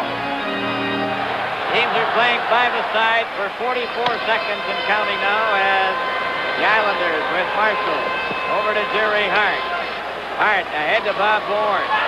Nystrom was checked. Here comes Ian Turnbull over the line, trying to get through the defense. He's too well covered. Jerry Hart lost his helmet down the right wing for Nystrom. Over the blue line, trying to go around Pellick. Pellick took him to the board. The puck comes loose, and it's cleared around to Pat Poutet. Up with Stan Weir. Over the line. A pass through for Weir. Weir is knocked down. The puck ends up behind the net. 5 seconds left in the penalty. To Dennis Potvin. A long shot wide of the Leafs net, ends up behind the goal. Trevor Johansson cleared it, but not out. Now then the Islanders with a shot. Palmateer stopped that. Bob Bourne whistled that one at Palmateer. And now the penalty to Potvin is up. Williams has 3 minutes and 4 seconds to serve. The time remaining from the double minor. Manpower advantage to the Islanders. Here's a replay on that shot by Bourne, and my, how quickly Palmateer was on that. Moved on that. Jerry Hart goes and picks up his helmet.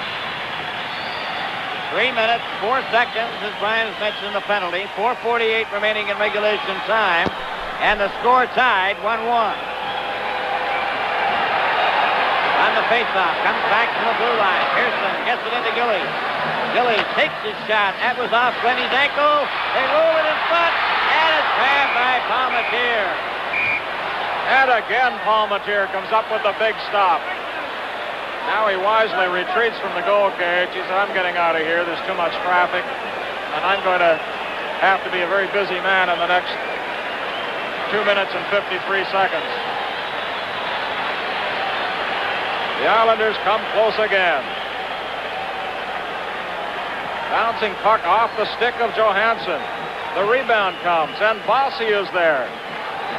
Greatest rookie scorer in history, and he couldn't put it past him. And Brian, we can safely say this is what hockey's all about. Oh, this is great. All set to go, the puck goes, and they didn't drop it fairly. Anybody who doesn't feel the tension, the pressure in here, the excitement of it all, just doesn't know anything about it. Never seen a hockey game. All ready to go now. They leap short-handed. 2:52 left in Williams' penalty. A 1-1 tie. 4:36 remaining in the third period. Here's Pearson's shot, and Palmateer just got his pad in the way of that. Jimmy Jones flicked it, and it went off Dennis Potvin into the crowd. Face-off remains in Leaf territory. Milligan, keeping stats here, points out the advantage Toronto has had winning the face-off. They've had it throughout most of the series, and they're winning most of them again tonight. Jones out there. It's George Ferguson now and Jones. Kept in by Pearson to Dennis Potvin. Potvin for Bossy. Bossy's jammed along the boards. The puck goes loose to Ferguson. Ferguson getting it up to center, flicks it down the ice. The Islanders have to go back for it. 4:12 remaining in regulation time. Islanders with a man advantage. The shot into the corner. Goes loose to Clark Gillies. Back it comes to Pearson. Pearson to Gillies. Gillies out for Boston. Jones goes down. Right spot to Boston again. Back to Pearson. Takes his shot right in front. Palmatier shot that. And again, we'll take a bang at it. Twice, 3 times. Oh, and they hold it out. Incredible. The Leafs hold it out as the puck was bouncing all through the crease and did not get past Mike Palmatier, 29. Right in the middle of your screen, and he takes a deep breath on that one. There's Gillies, bouncing puck, high into the body. Where is it? Over the shoulder of Palmatier. Here comes Gillies again, and Trotier's there. So is Bossy off to the side. Puck comes over to Bossy. Can he get a stick on it? Oh, look at the open net he had, and he couldn't bring it out and put it through and up and over. Wowee. Mike Palmatier is down. Trainer Guy Kinnear comes out. He may have been shaken up. A lot of traffic in that goal crease.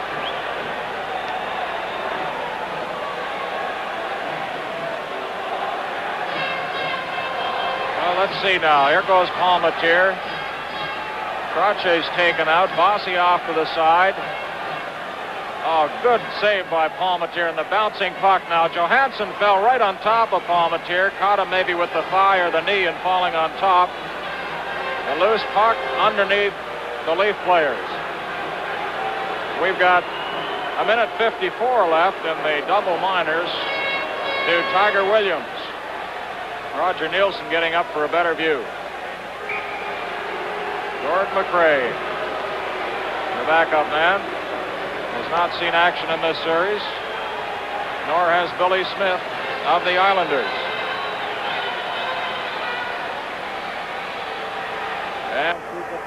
And Chico Resch. Tremendous goaltending by both men tonight, Resch and Palmatier. Al Arbor looking on, and there's still a minute and 54 seconds, Brian, left in the penalty. And from the face-off, the Islanders, Brzezicki trying to get it loose, and Turnbull just holds it against the boards for a face-off. Well, the Islanders had the pressure on. You wonder if that little break in play might have helped dispel some of that pressure. Well, only time will tell with the Leafs really trying to hang on here. There's the time remaining in regulation time, 3:32, and from the face-off, Turnbull gets it to the blue line. It's out and in again, offside. 1 minute and 43 seconds in Tiger Williams' double minor remaining.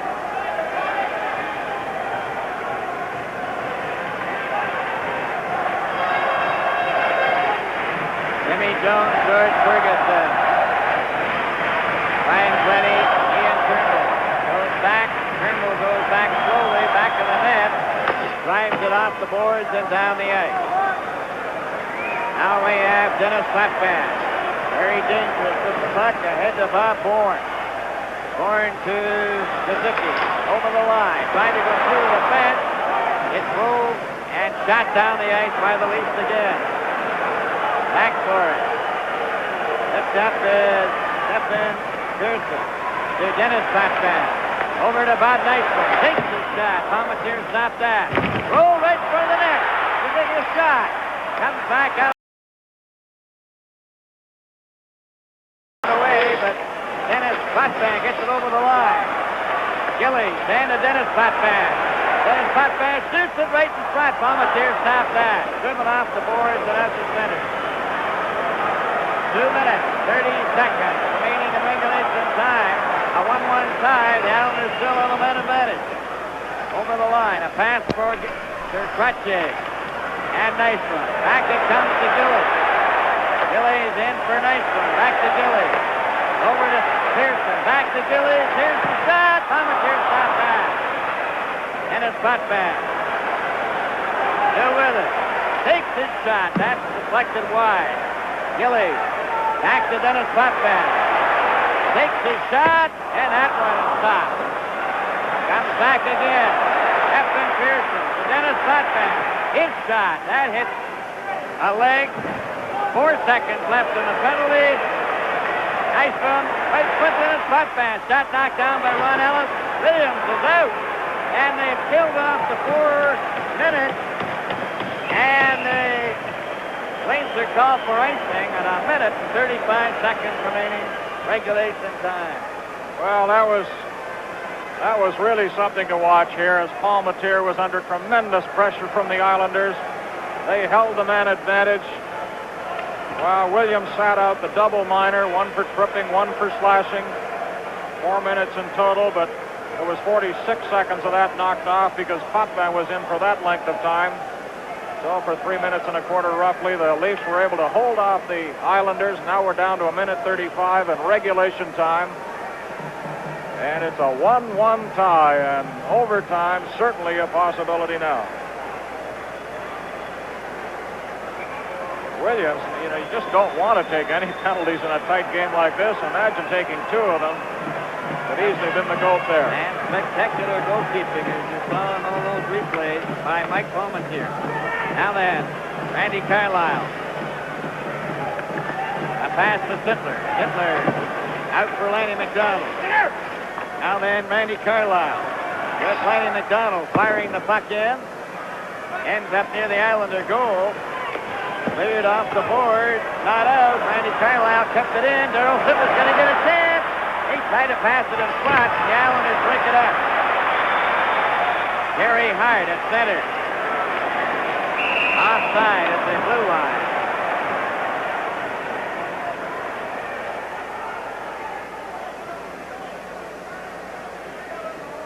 These players up at their bench. Pellick, Ferguson. Pat Boutet leaning over. Sittler comes to the bench. 1 minute and 2 seconds left in regulation time.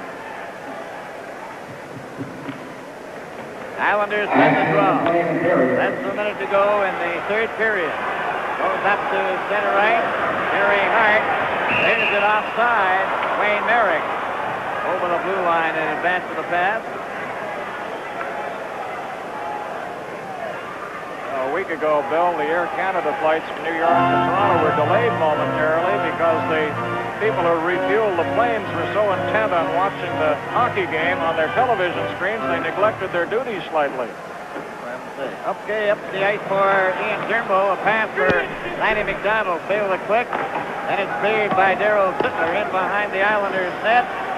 Going after it with Williams. It goes over out of the wing to Bill Harris. Harris gets it up at center to Merrick. Over the line for Howard. Merrick is covered. Lanny McDonald clears it up for Sittler. A race for the puck. Then it's Potvin getting it up at center right. Veering past to Merrick again over the line. Pass to Gary Howard. Howard drops it back. Sittler's there. Checked by Harris. Randy Carlyle back to the net. Off the board. Kept in by Dave Lewis. Then Williams gets it out. Then as Potvin shoots it in. And stopped by Turnbull. 3 seconds left. And there goes the horn. And we're going to have overtime. That's it.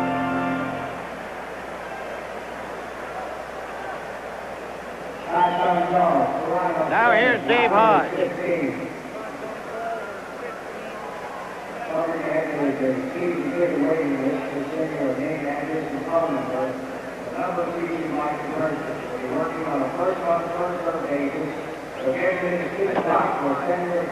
Let's go downstairs now to Dave Hodge.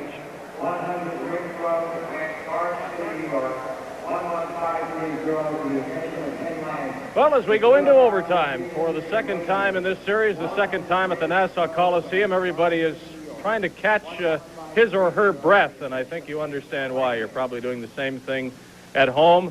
Unbelievable series of events in the third period near the end. First of all, the penalty against Dennis Potvin, which seemed to take all of the sting out of the Islander crowd, if not the team. But the Islanders killed that one off, and then two minor penalties to Dave Williams when the Leafs had to play 3 minutes, 14 seconds, a man short. Great play in their own zone, some fantastic saves by Mike Palmentier, and I might say applause is due Ron Wicks for a couple of what you would call gutsy calls, and there was no doubt that both were deserved. Certainly Potvin high stick, and certainly Tiger Williams tripped a man and then slashed a man, and yet it does not decide the outcome of the hockey game. Overtime, there have been some great overtimes. We hope for one now. Let's look back. Overtime. The word means tension, the kind of tension that exists in no other sport. And it means memories, too. The word means tension, the kind of tension that exists in no other sport. And it means memories, too. Let's flash back now to some great moments in Stanley Cup overtime. March 24th, 1936. The Detroit Red Wings and the Montreal Maroons took 6 overtime periods before Mud Bruneteau, a rookie who scored only 2 goals during the season, beat Lawrence Chabot to end the longest game in NHL history. It was 2:25 in the morning, and Normie Smith made 90 saves to earn his 1-0 shutout as the Red Wings went on to win the Stanley Cup. April 23rd, 1950. The underdog New York Rangers, with Charlie Rayner in goal, had battled the Detroit Red Wings to a 7th and deciding game in the Stanley Cup Final Series. And after 60 minutes of play, the outcome of the entire season would rest on one overtime goal. Here's your hero, Pete Babando, whose memorable goal gave Detroit its 4th Stanley Cup. April 21st, 1951. Inspired by the clutch net minding of Turk Broda, the Toronto Maple Leafs captured the Stanley Cup. The final series with the Montreal Canadiens saw all 5 games go into overtime. The Cup-winning goal was scored by Bill Barilko on an assist by Todd Sloan. Barilko attained instant fame, but was killed in a tragic plane crash that summer. April 16th, 1954. The early 50s were great years for the Detroit Red Wings.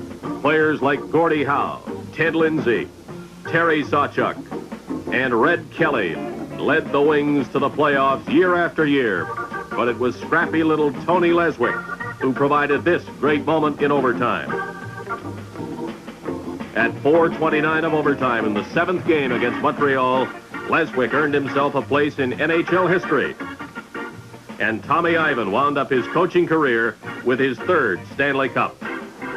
April 23rd, 1964. The Maple Leafs faced elimination in the 6th game of the finals at Detroit's Olympia. Earlier in the game, Toronto's Bob Bond had been carried off the ice with what was later diagnosed as a broken leg. But with a shot of painkiller numbing his injury, the gritty Bond let fly with a blast from the point that eluded Detroit's Terry Sawchuk, and the Leafs went on to a 3rd consecutive Stanley Cup.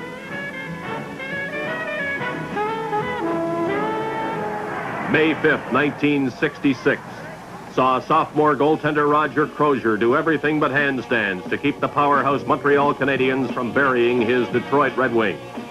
Largely due to Crozier's acrobatics, the Canadiens were extended to 6 games before Henri Richard was given credit for an overtime goal that was hotly disputed. Here it is again. Was it a legal goal?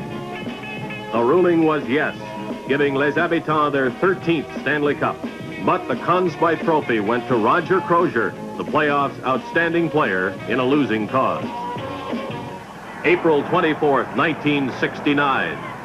The NHL had expanded to 12 teams in 1967, and the new playoff format resulted in the East Division semifinal becoming the significant series. Here, Montreal faced a Boston Bruin team which was rapidly maturing into a powerhouse.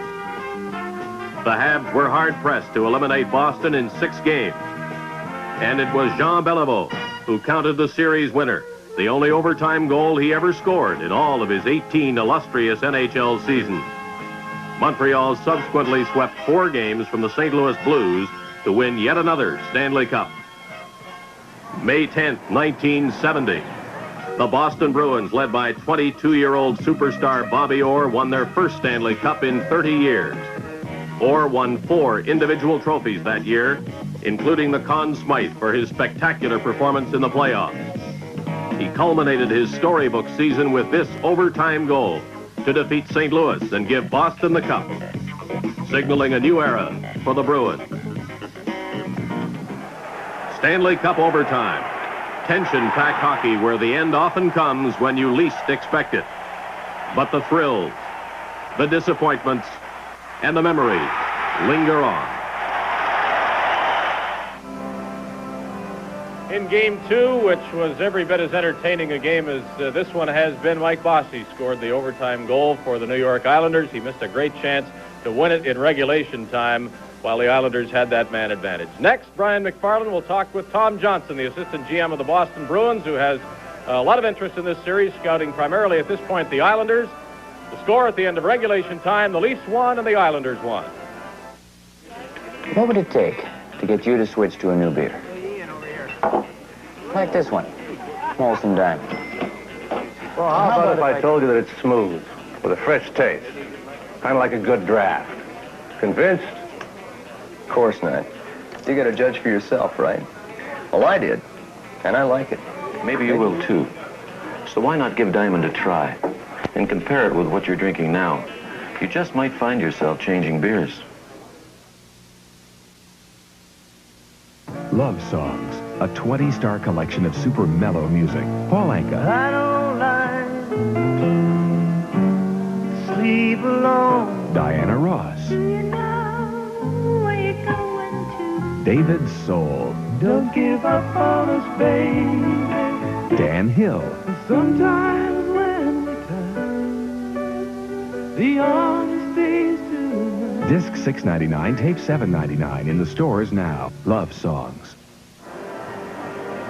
The score here in the Nassau Coliseum, Toronto Maple Leafs won, the New York Islanders won. We'll soon be into overtime, and scouting this series for the Boston Bruins is Tom Johnson. And Tom, I've been quick to praise Tiger Williams all winter long when he does things well, but tonight, in the third period, taking a double minor, he really put his club in jeopardy. And just before that, I thought Dennis Potvin put the Islanders behind the 8 ball. What do you think? Well, certainly. At that stage of the game, you see, earlier in the period, the referee hadn't been calling anything, which often happens in the third period of these games. He lets a lot of things go that ordinarily he wouldn't. But Potvin, well, I thought he deserved his penalty, but for high sticking. But when Toronto had a man advantage for 46 seconds, and then Tiger Williams takes that first penalty, then he takes that second penalty, well, he really did jeopardize his club. But fortunately for him, the defenders and Palmatier especially were capable of handling it.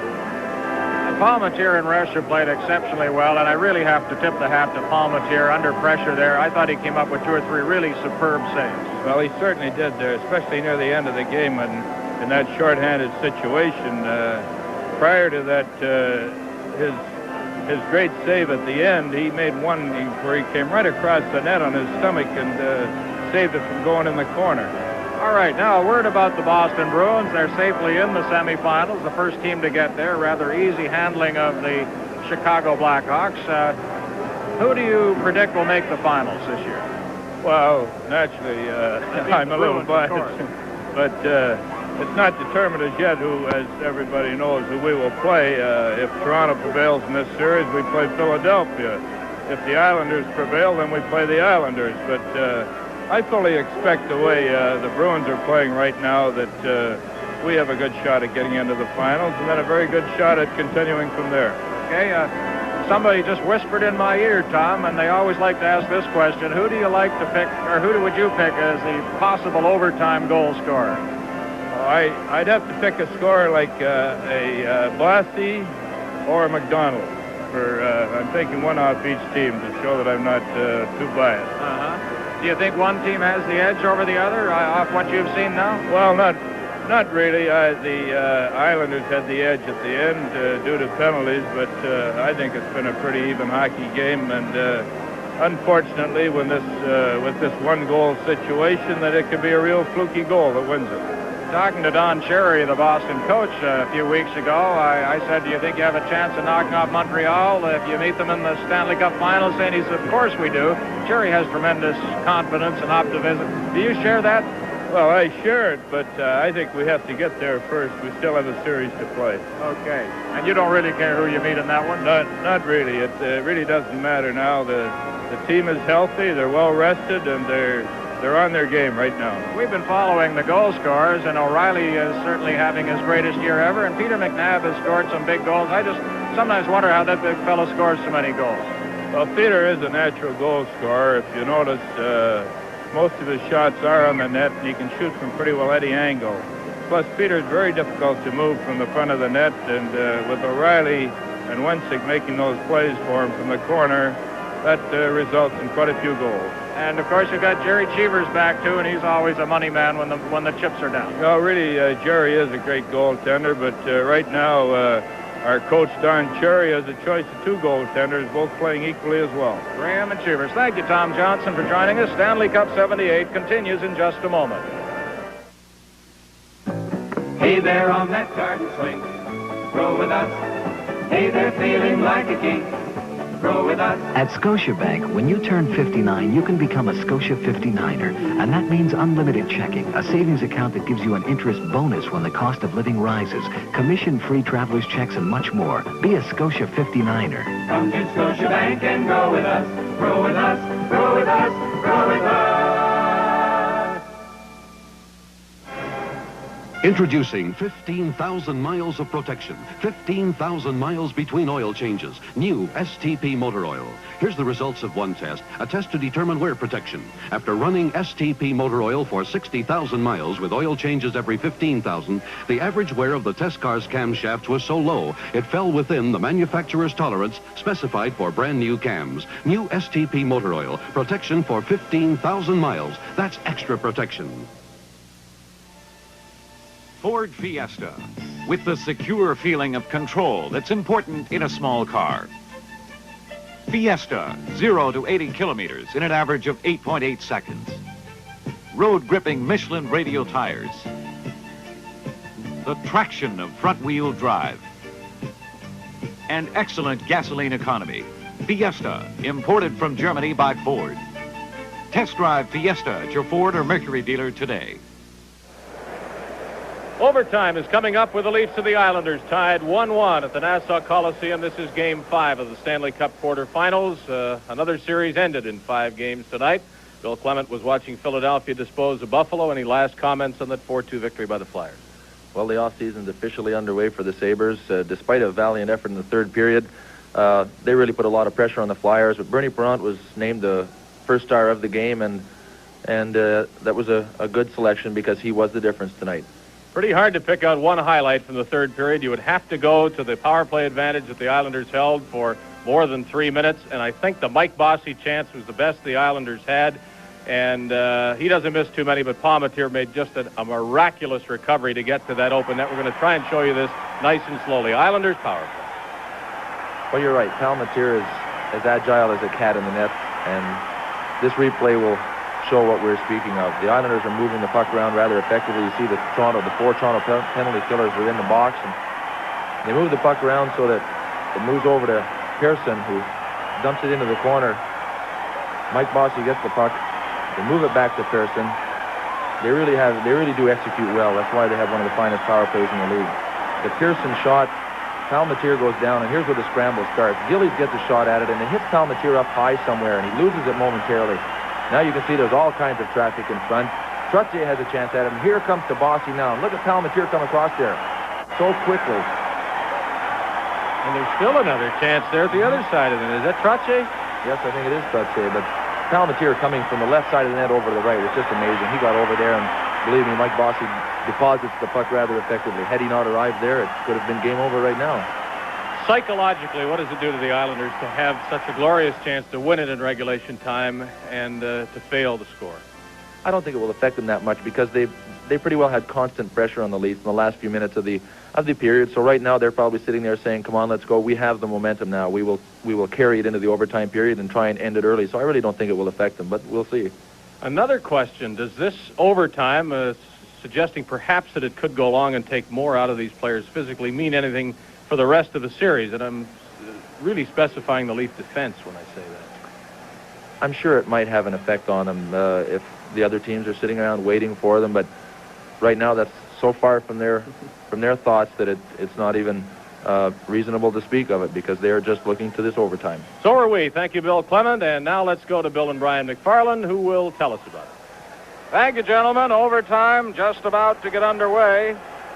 This is the 6th overtime of the playoffs, and there were only 6 played all last year in 44 games. Here's Bill Hewitt. Okay, Brian, and we're all set to start this first overtime. And the Leafs have Sittler, Maloney, Lanny McDonald, Turnbull, and Trevor Johansson against Pache, Bossy, and Clark Gillies, along with Lewis and Dennis Potvin. Back to Potvin. And they shoot the puck in. Turnbull after it. He touches it. Icing called against the Islanders. The last 7 years of Stanley Cup playoffs, there's been only one game go into a second overtime period. That was last year on April 26th when Terry O'Reilly gave Boston a 5-4 win over Philadelphia at 10:07 of the second overtime period. 7 years, the past 7 years, including this one, there have been 44 games go into overtime. Sittler, Lanny McDonald, Danny Maloney, Eddie Westfall for the Islanders. And Pache was not out of the circle. Now Sittler wins the draw. Lanny McDonald is down on one knee, covered by Pache. Goes to Dennis Potvin. Dennis Potvin over onto the left side. Was given a bump by Maloney up for the Islanders at center. A long shot off the glass. The rebound taken by Ian Turnbull. Turnbull along on the boards, but not out. Dave Lewis's shot. And that goes into the crowd off the glass, so they'll have a face-off outside the blue line. The 2 netminders involved tonight. Mike Palmatier on the left, Glenn Resch on the right, just about the same in size and inability. They've been making some sparkling saves tonight. Jimmy Jones comes out with Jerry Butler and Tiger Williams.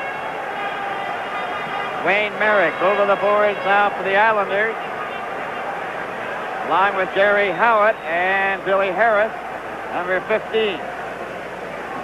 Back at the blue line, Jerry Hart and Stephen Pearson. We're in the overtime. 1-1 tie. First goal ends it. Clearing pass around behind the net. Stopped there. Ian Turnbull overskated. The puck went down. Got the puck around to Williams. Williams. A pass for Jimmy Jones over for Butler. Intercepted. The Islanders have it. Pearson to Jerry Hart to Pearson at the blue line, up at center. A pass over the line for Merrick. Merrick going right in and goal! And he shot it over top of the net. Wayne Merrick was allowed to go right in. Trevor Johansson is jammed against the board, and play is called, and you can't come any closer to the net without scoring. Wayne Merrick. That's when, if you have a sore hand, you forget all about it because you've got the one good chance. Merrick very nearly flipped it in. Watch. The Leafs gave him some skating room. Turnbull sprawls, and the shot rising over the net. Did it catch somebody? Merrick coming awfully close. On this angle, watch now. Merrick skirting Turnbull. Oh, that was close. A face-off in the circle to the left of Mike Palmatier. Number 21 is Mike Kazicki. Out there with Bob Bourne and Bob Nystrom. It's Bourne going into the face-off circle with Pat Boutette. Goes back to Brian Glennie, back of the net. Glennie waits to Mike Pellick, around on the boards for Ron Ellis, up to George Ferguson, too far. Cleared by Pearson, back in again. Brian Glennie, around for Ellis again. shot it up to center right. Pearson has it off the board to Kazicki. Kazicki comes to the leaf line, gets over. But Popchak went to the board. The puck is poked. It goes loose. Picked up by Mike Pellick. Up at center to Pat Bouchette. He shot it. It bounces, and it's gloved by Glenn Resch. It ends up behind the net. Ferguson trying to get a hold of it. And it's brought out to center ice by Kazicki. Over the blue line. The puck goes loose to Ferguson. Ferguson over the line. Takes his shot. Resch holds on, and we'll have a face-off. There's Ferguson getting his chance. Resch covered up. We'll have another line change. You recall that it was Mike Bossy who scored in the first 2.5 minutes of overtime in the second game of this series. And after the game, the Islanders said they were very loose in the intermission between regulation time and the overtime, laughing and joking and trying to figure out who might score the winner. So I'm guessing they were probably loose and confident in there a few minutes ago. They played 2 minutes and 6 seconds of the first overtime. Eddie Westfall out of the face-off circle. Butchie comes in. Sittler to Williams. He shot it way wide of the net. The Islanders clearing it from Lewis up to Westfall. Westfall's pass to Butchie. Over the line, closing in. Passed it right in front. And it was knocked off to the side. Williams is given a bump. Ian Turnbull unable to get it out. Goes behind the net. Trevor Johansson. Off Lanny McDonald, out to center right. Eddie Westfall, right on the Lanny McDonald stick. Lanny McDonald got it over the line. Putchie, then over to Dennis Potvin. Up to Eddie Westfall at center. Westfall to Dennis Potvin. The shot was saved by Mike Palmatier up to Williams. Ahead to Sittler. Sittler over the line. Sittler back to Williams. He's going right in and goal. And his backhand was wide. Here's Ian Turnbull going after it. Resch couldn't get it out. Dennis Potvin over for Frank Gilly. Out it goes to center. Stopped by Trevor Johansson. He shot it back over the line. That's going to be icing. Well, if Williams ever had a chance to redeem himself for taking those 2 penalties late in the game, with all the pressure on the Leafs, it was a few seconds ago when his shot slipped wide of the corner after Sittler made a great dash to set him up. Now the Islanders have Harris, Merrick, and Howitt, Pearson and Hart, Jones, Bouchette, Butler, Lenny, and Randy Carlyle. Ready to go for the faceoff. Randy Carlyle. Stopped by Howitt. Howitt is checked. Randy Carlyle gets it out. It's played by Butler to Pat Bouchette. He's grabbed, hauled down, but Terry Butler had the puck, and he skated off, and it's picked off by Merrick, who just shot it out over the blue line. Leafs just clear it back. Wayne Merrick to Gary Hart. Over here to Pearson, up to Merrick. Merrick is checked by Glenny. Goes back to Gary Hart again. To Pearson. Flips it over the line, into the corner. Randy Carlyle gets back first. Pat Bouchette shoots it down the ice. That's going to go over the red line. And that will be touched, and icing will be called again against the Leafs.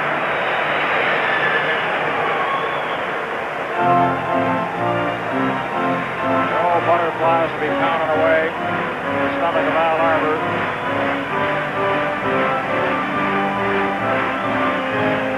They played 4 minutes and 5 seconds now on the first overtime.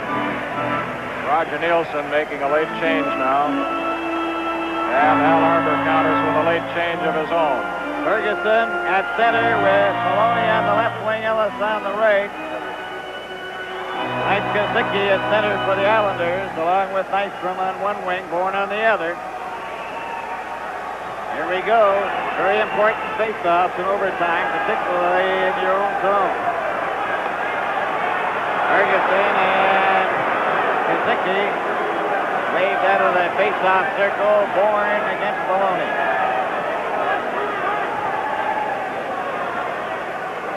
All set to go. They win the draw. Nystrom couldn't get a shot away at the blue line.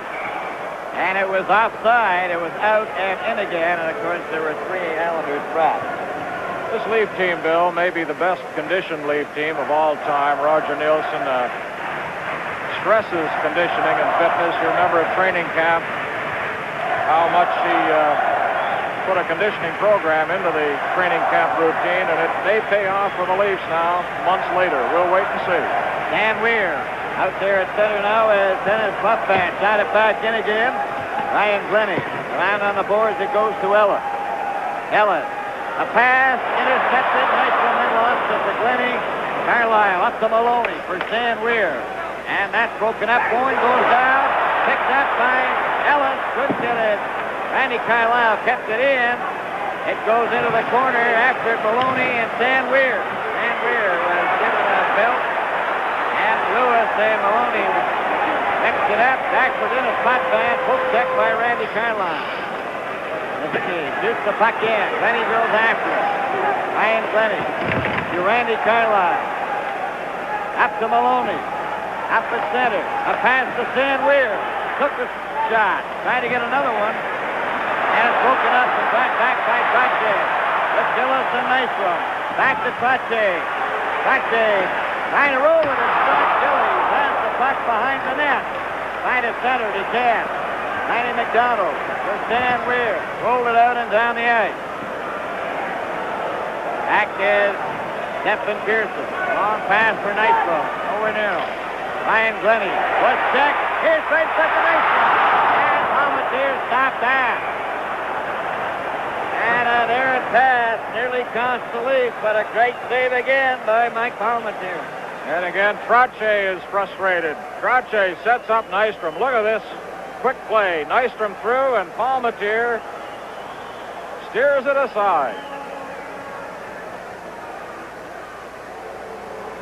Fans will be helping the referee try to officiate now, but no matter. If there are penalties called, they're going to be well earned in this overtime. This is NHL hockey at its best. Cleared into the corner, around behind the net. Trevor Johansson flipping it up for Williams. Williams off the board to center right. Pearson to Jerry Hart.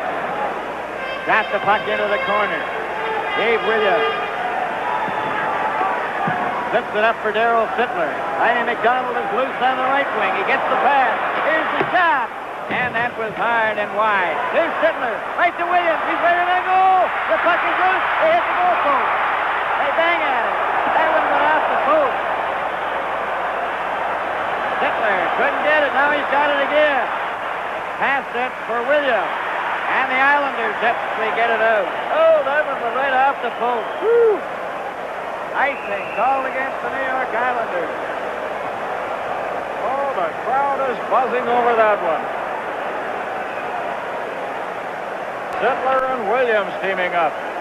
Let's catch that again while we have another line change. Sittler, Williams, couldn't get good wood on it. It dribbles into Glenn Resch. That's lying there loose off the goalpost by Lanny McDonald. And Resch tried to grab it. He missed.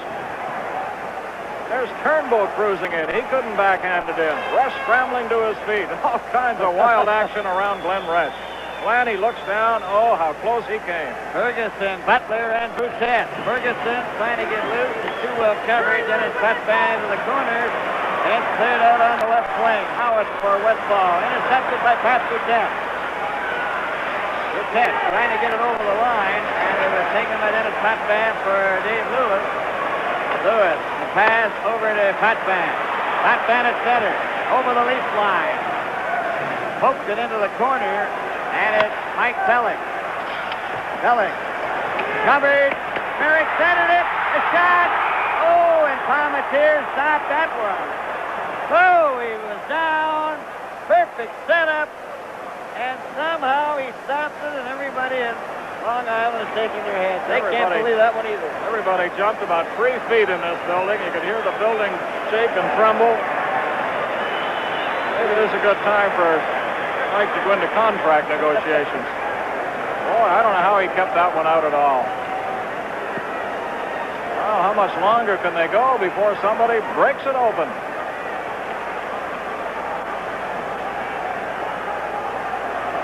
What chance? There's the time remaining in the first overtime. 13:06. Just how much further this is going to go, that's going to be determined, I guess, by the goalkeepers where they're playing it. All set to go. They've had their chances. Palmatier to Brian Glennie. Glennie now starts to come out. A pass ahead to Ferguson. Over for Belichick. Got it over the line. Knocked back out. Dennis Potvin has it at the blue line. Up at center. A pass over for Howard. Pokes it into the corner. Randy Carlisle after it to Jack Belichick. Belichick to Randy Carlisle. Into the corner, Ron Ellis. The puck comes loose. Still loose along the board. Comes out to Belichick to Brian Glennie. Glennie fails to get it out. Now Randy Carlisle, and it's saved by Belichick from center right. Dennis Potvin stopped by Belichick. Then Potvin gets the puck.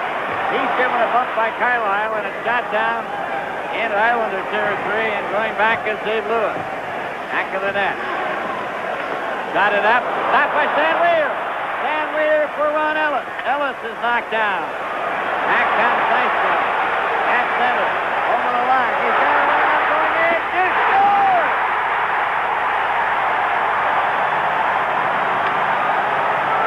All over. Islanders win it. Look at this thing. 2-1. Nystrom. Brilliant rush down the wing. Look at Glenn Rush. One happy goaltender. Give Nystrom credit. What a move he put on Johansson, I believe it was, in the late defense. What a shot to the corner. Nystrom's the biggest hero in the state of New York right now.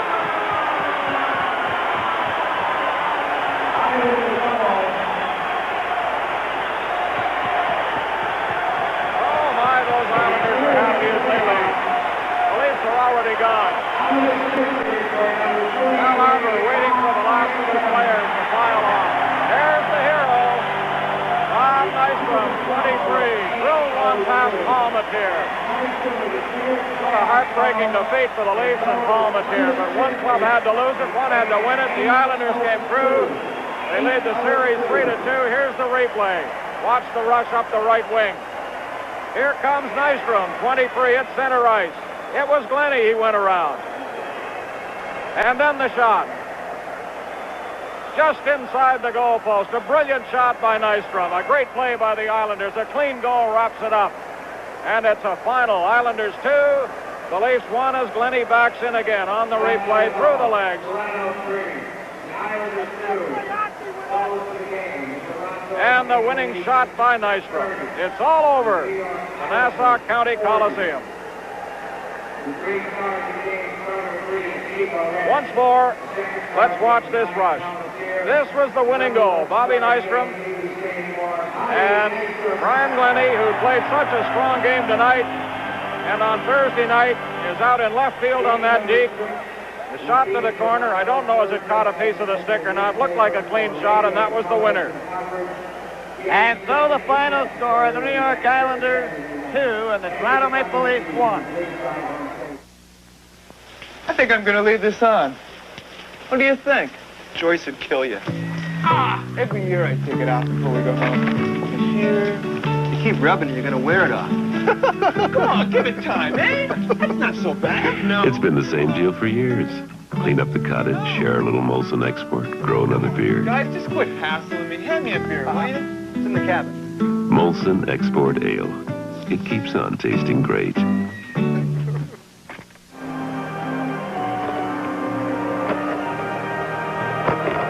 Well, that's a drink that is well earned by Bob Nystrom, who scores a great goal with all of the chances that were missed in regulation time and then in In overtime, you wondered whether it might be something totally fluky. It was anything but that. Bob, I hope we get a chance to see it again. I know you'd like to explain what you were thinking, and you almost lost the puck. You said I'd like you to tell the viewers exactly how that happened, and as it comes up, perhaps we can get into the play. We can do that right now. Bob, let's take it from the beginning. Well, there was a man taken out at our end right there, and I picked up the puck, and I just started skating down the side boards, and I knew I was going on Glennie, and he's such a super checker that I felt that he would try to play me to the outside because I've been going outside. So I shifted a little bit to the outside, and I put the puck between his legs, and just when I got control of it here, it sort of bobbled on me. And I just got a chance to look up, and then I just fired it just before the other defenseman came over. And luckily enough, it went in. Now, you trying for the short side? Yeah, he was just coming over. You know, I think that there was another player going up with me. So I think he was playing it in the middle a little bit, and he was just coming over on me, and I just shot it in the short side. The play here was to put it between his legs, right? Well, yeah, on Glennie, yes, because he sort of lunges to the outside. And so I just shifted a little bit to the boards, and then I pulled it between his legs. But I was happy to get her. I'll tell you. It was some game. I don't know whether you can appreciate how good a game it was by playing in it, but it was every bit as good and maybe better than the second game here when Mike Bossy won in overtime for you. Yeah, I'll tell you, this has been some super series, and I think that, you know, the first two games we won and everything, but I sort of had a feeling that it would be a lot tougher than the first two games, and I'll tell you, the Leafs have put up some fight, and it's going to go right down to the end, I think. How important was winning this game? And I know that sounds almost silly because it was important to win this game, but do you think that had you lost a struggle such as this, you could have come back into Toronto? And what does this do to the Leafs? I mean, how much of an advantage do you have now going into the Gardens? Well, it was really important for us. I mean, there's no doubt about that. This is our home ice, and I feel that home ice advantage is a big thing in the playoffs. And if we would have lost it, I think going back into Toronto, we would have been a little bit down. And you know how well they play in Toronto. I mean, they're forcing and they're taking the body and they're just playing excellent. And I think it would have really been down for us, and I'm sure they would have come up flying. Bob Nystrom, congratulations on a great game as well as a picture goal to win it. Thank you very much. Bill Clement, our analyst, has sat through all the exciting moments here. We should talk about 3 stars, and we should mention that we picked a Leaf as the #1 star. We sure did. I think without Mike Palmateer, we all agree that the Islanders could have salted it away a little earlier, but he held them in there with his agility and his just tremendous desire in the nets, and kept the Islanders on the ropes until Mr. Nystrom put that tremendous move on Brian Glennie and went in and short-sided it. Star #2, Dennis Potvin, who directs the Islanders. You can see it in every game. He had great help from Stefan Persson when neither of those players was on the ice. The Islanders were in some trouble in terms of getting some offense, and that man, Bob Nystrom, is the 3rd star for the winning goal and for everything else he did tonight. Elsewhere, Montreal wraps it up over Detroit.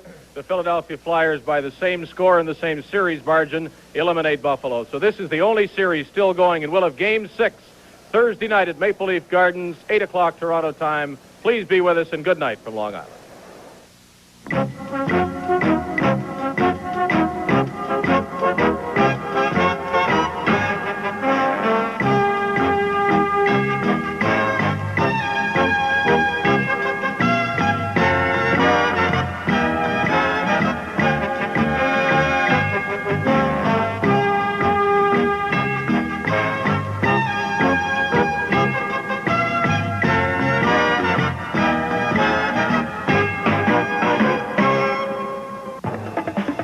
Live on CBC, Hockey Night in Canada, brought to you by Ford of Canada, on behalf of Ford and Mercury dealers from coast to coast. Ahead and participating retailers and record companies in Canada. The Bank of Nova Scotia, with nearly 1,000 branches across Canada to serve you. Molson, brewers of Molson Export Ale. This program is protected by copyright and is intended solely for the entertainment and enjoyment of the viewing audience. Reproduction by any means, in whole or in part, without the expressed written permission of Hockey Night in Canada, is prohibited.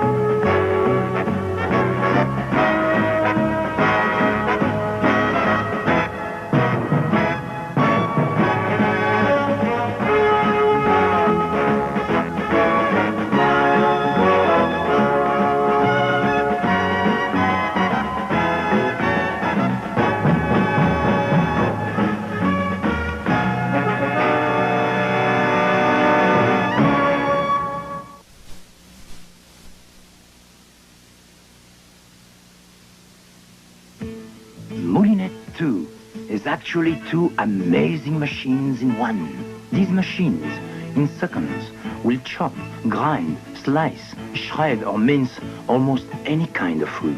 So you can make simple or gourmet meals very easily. These machines are so inexpensive and so fast. It's hard to believe, but it's true. The Sea Gypsies, a modern family shipwrecked on the edge of a primitive...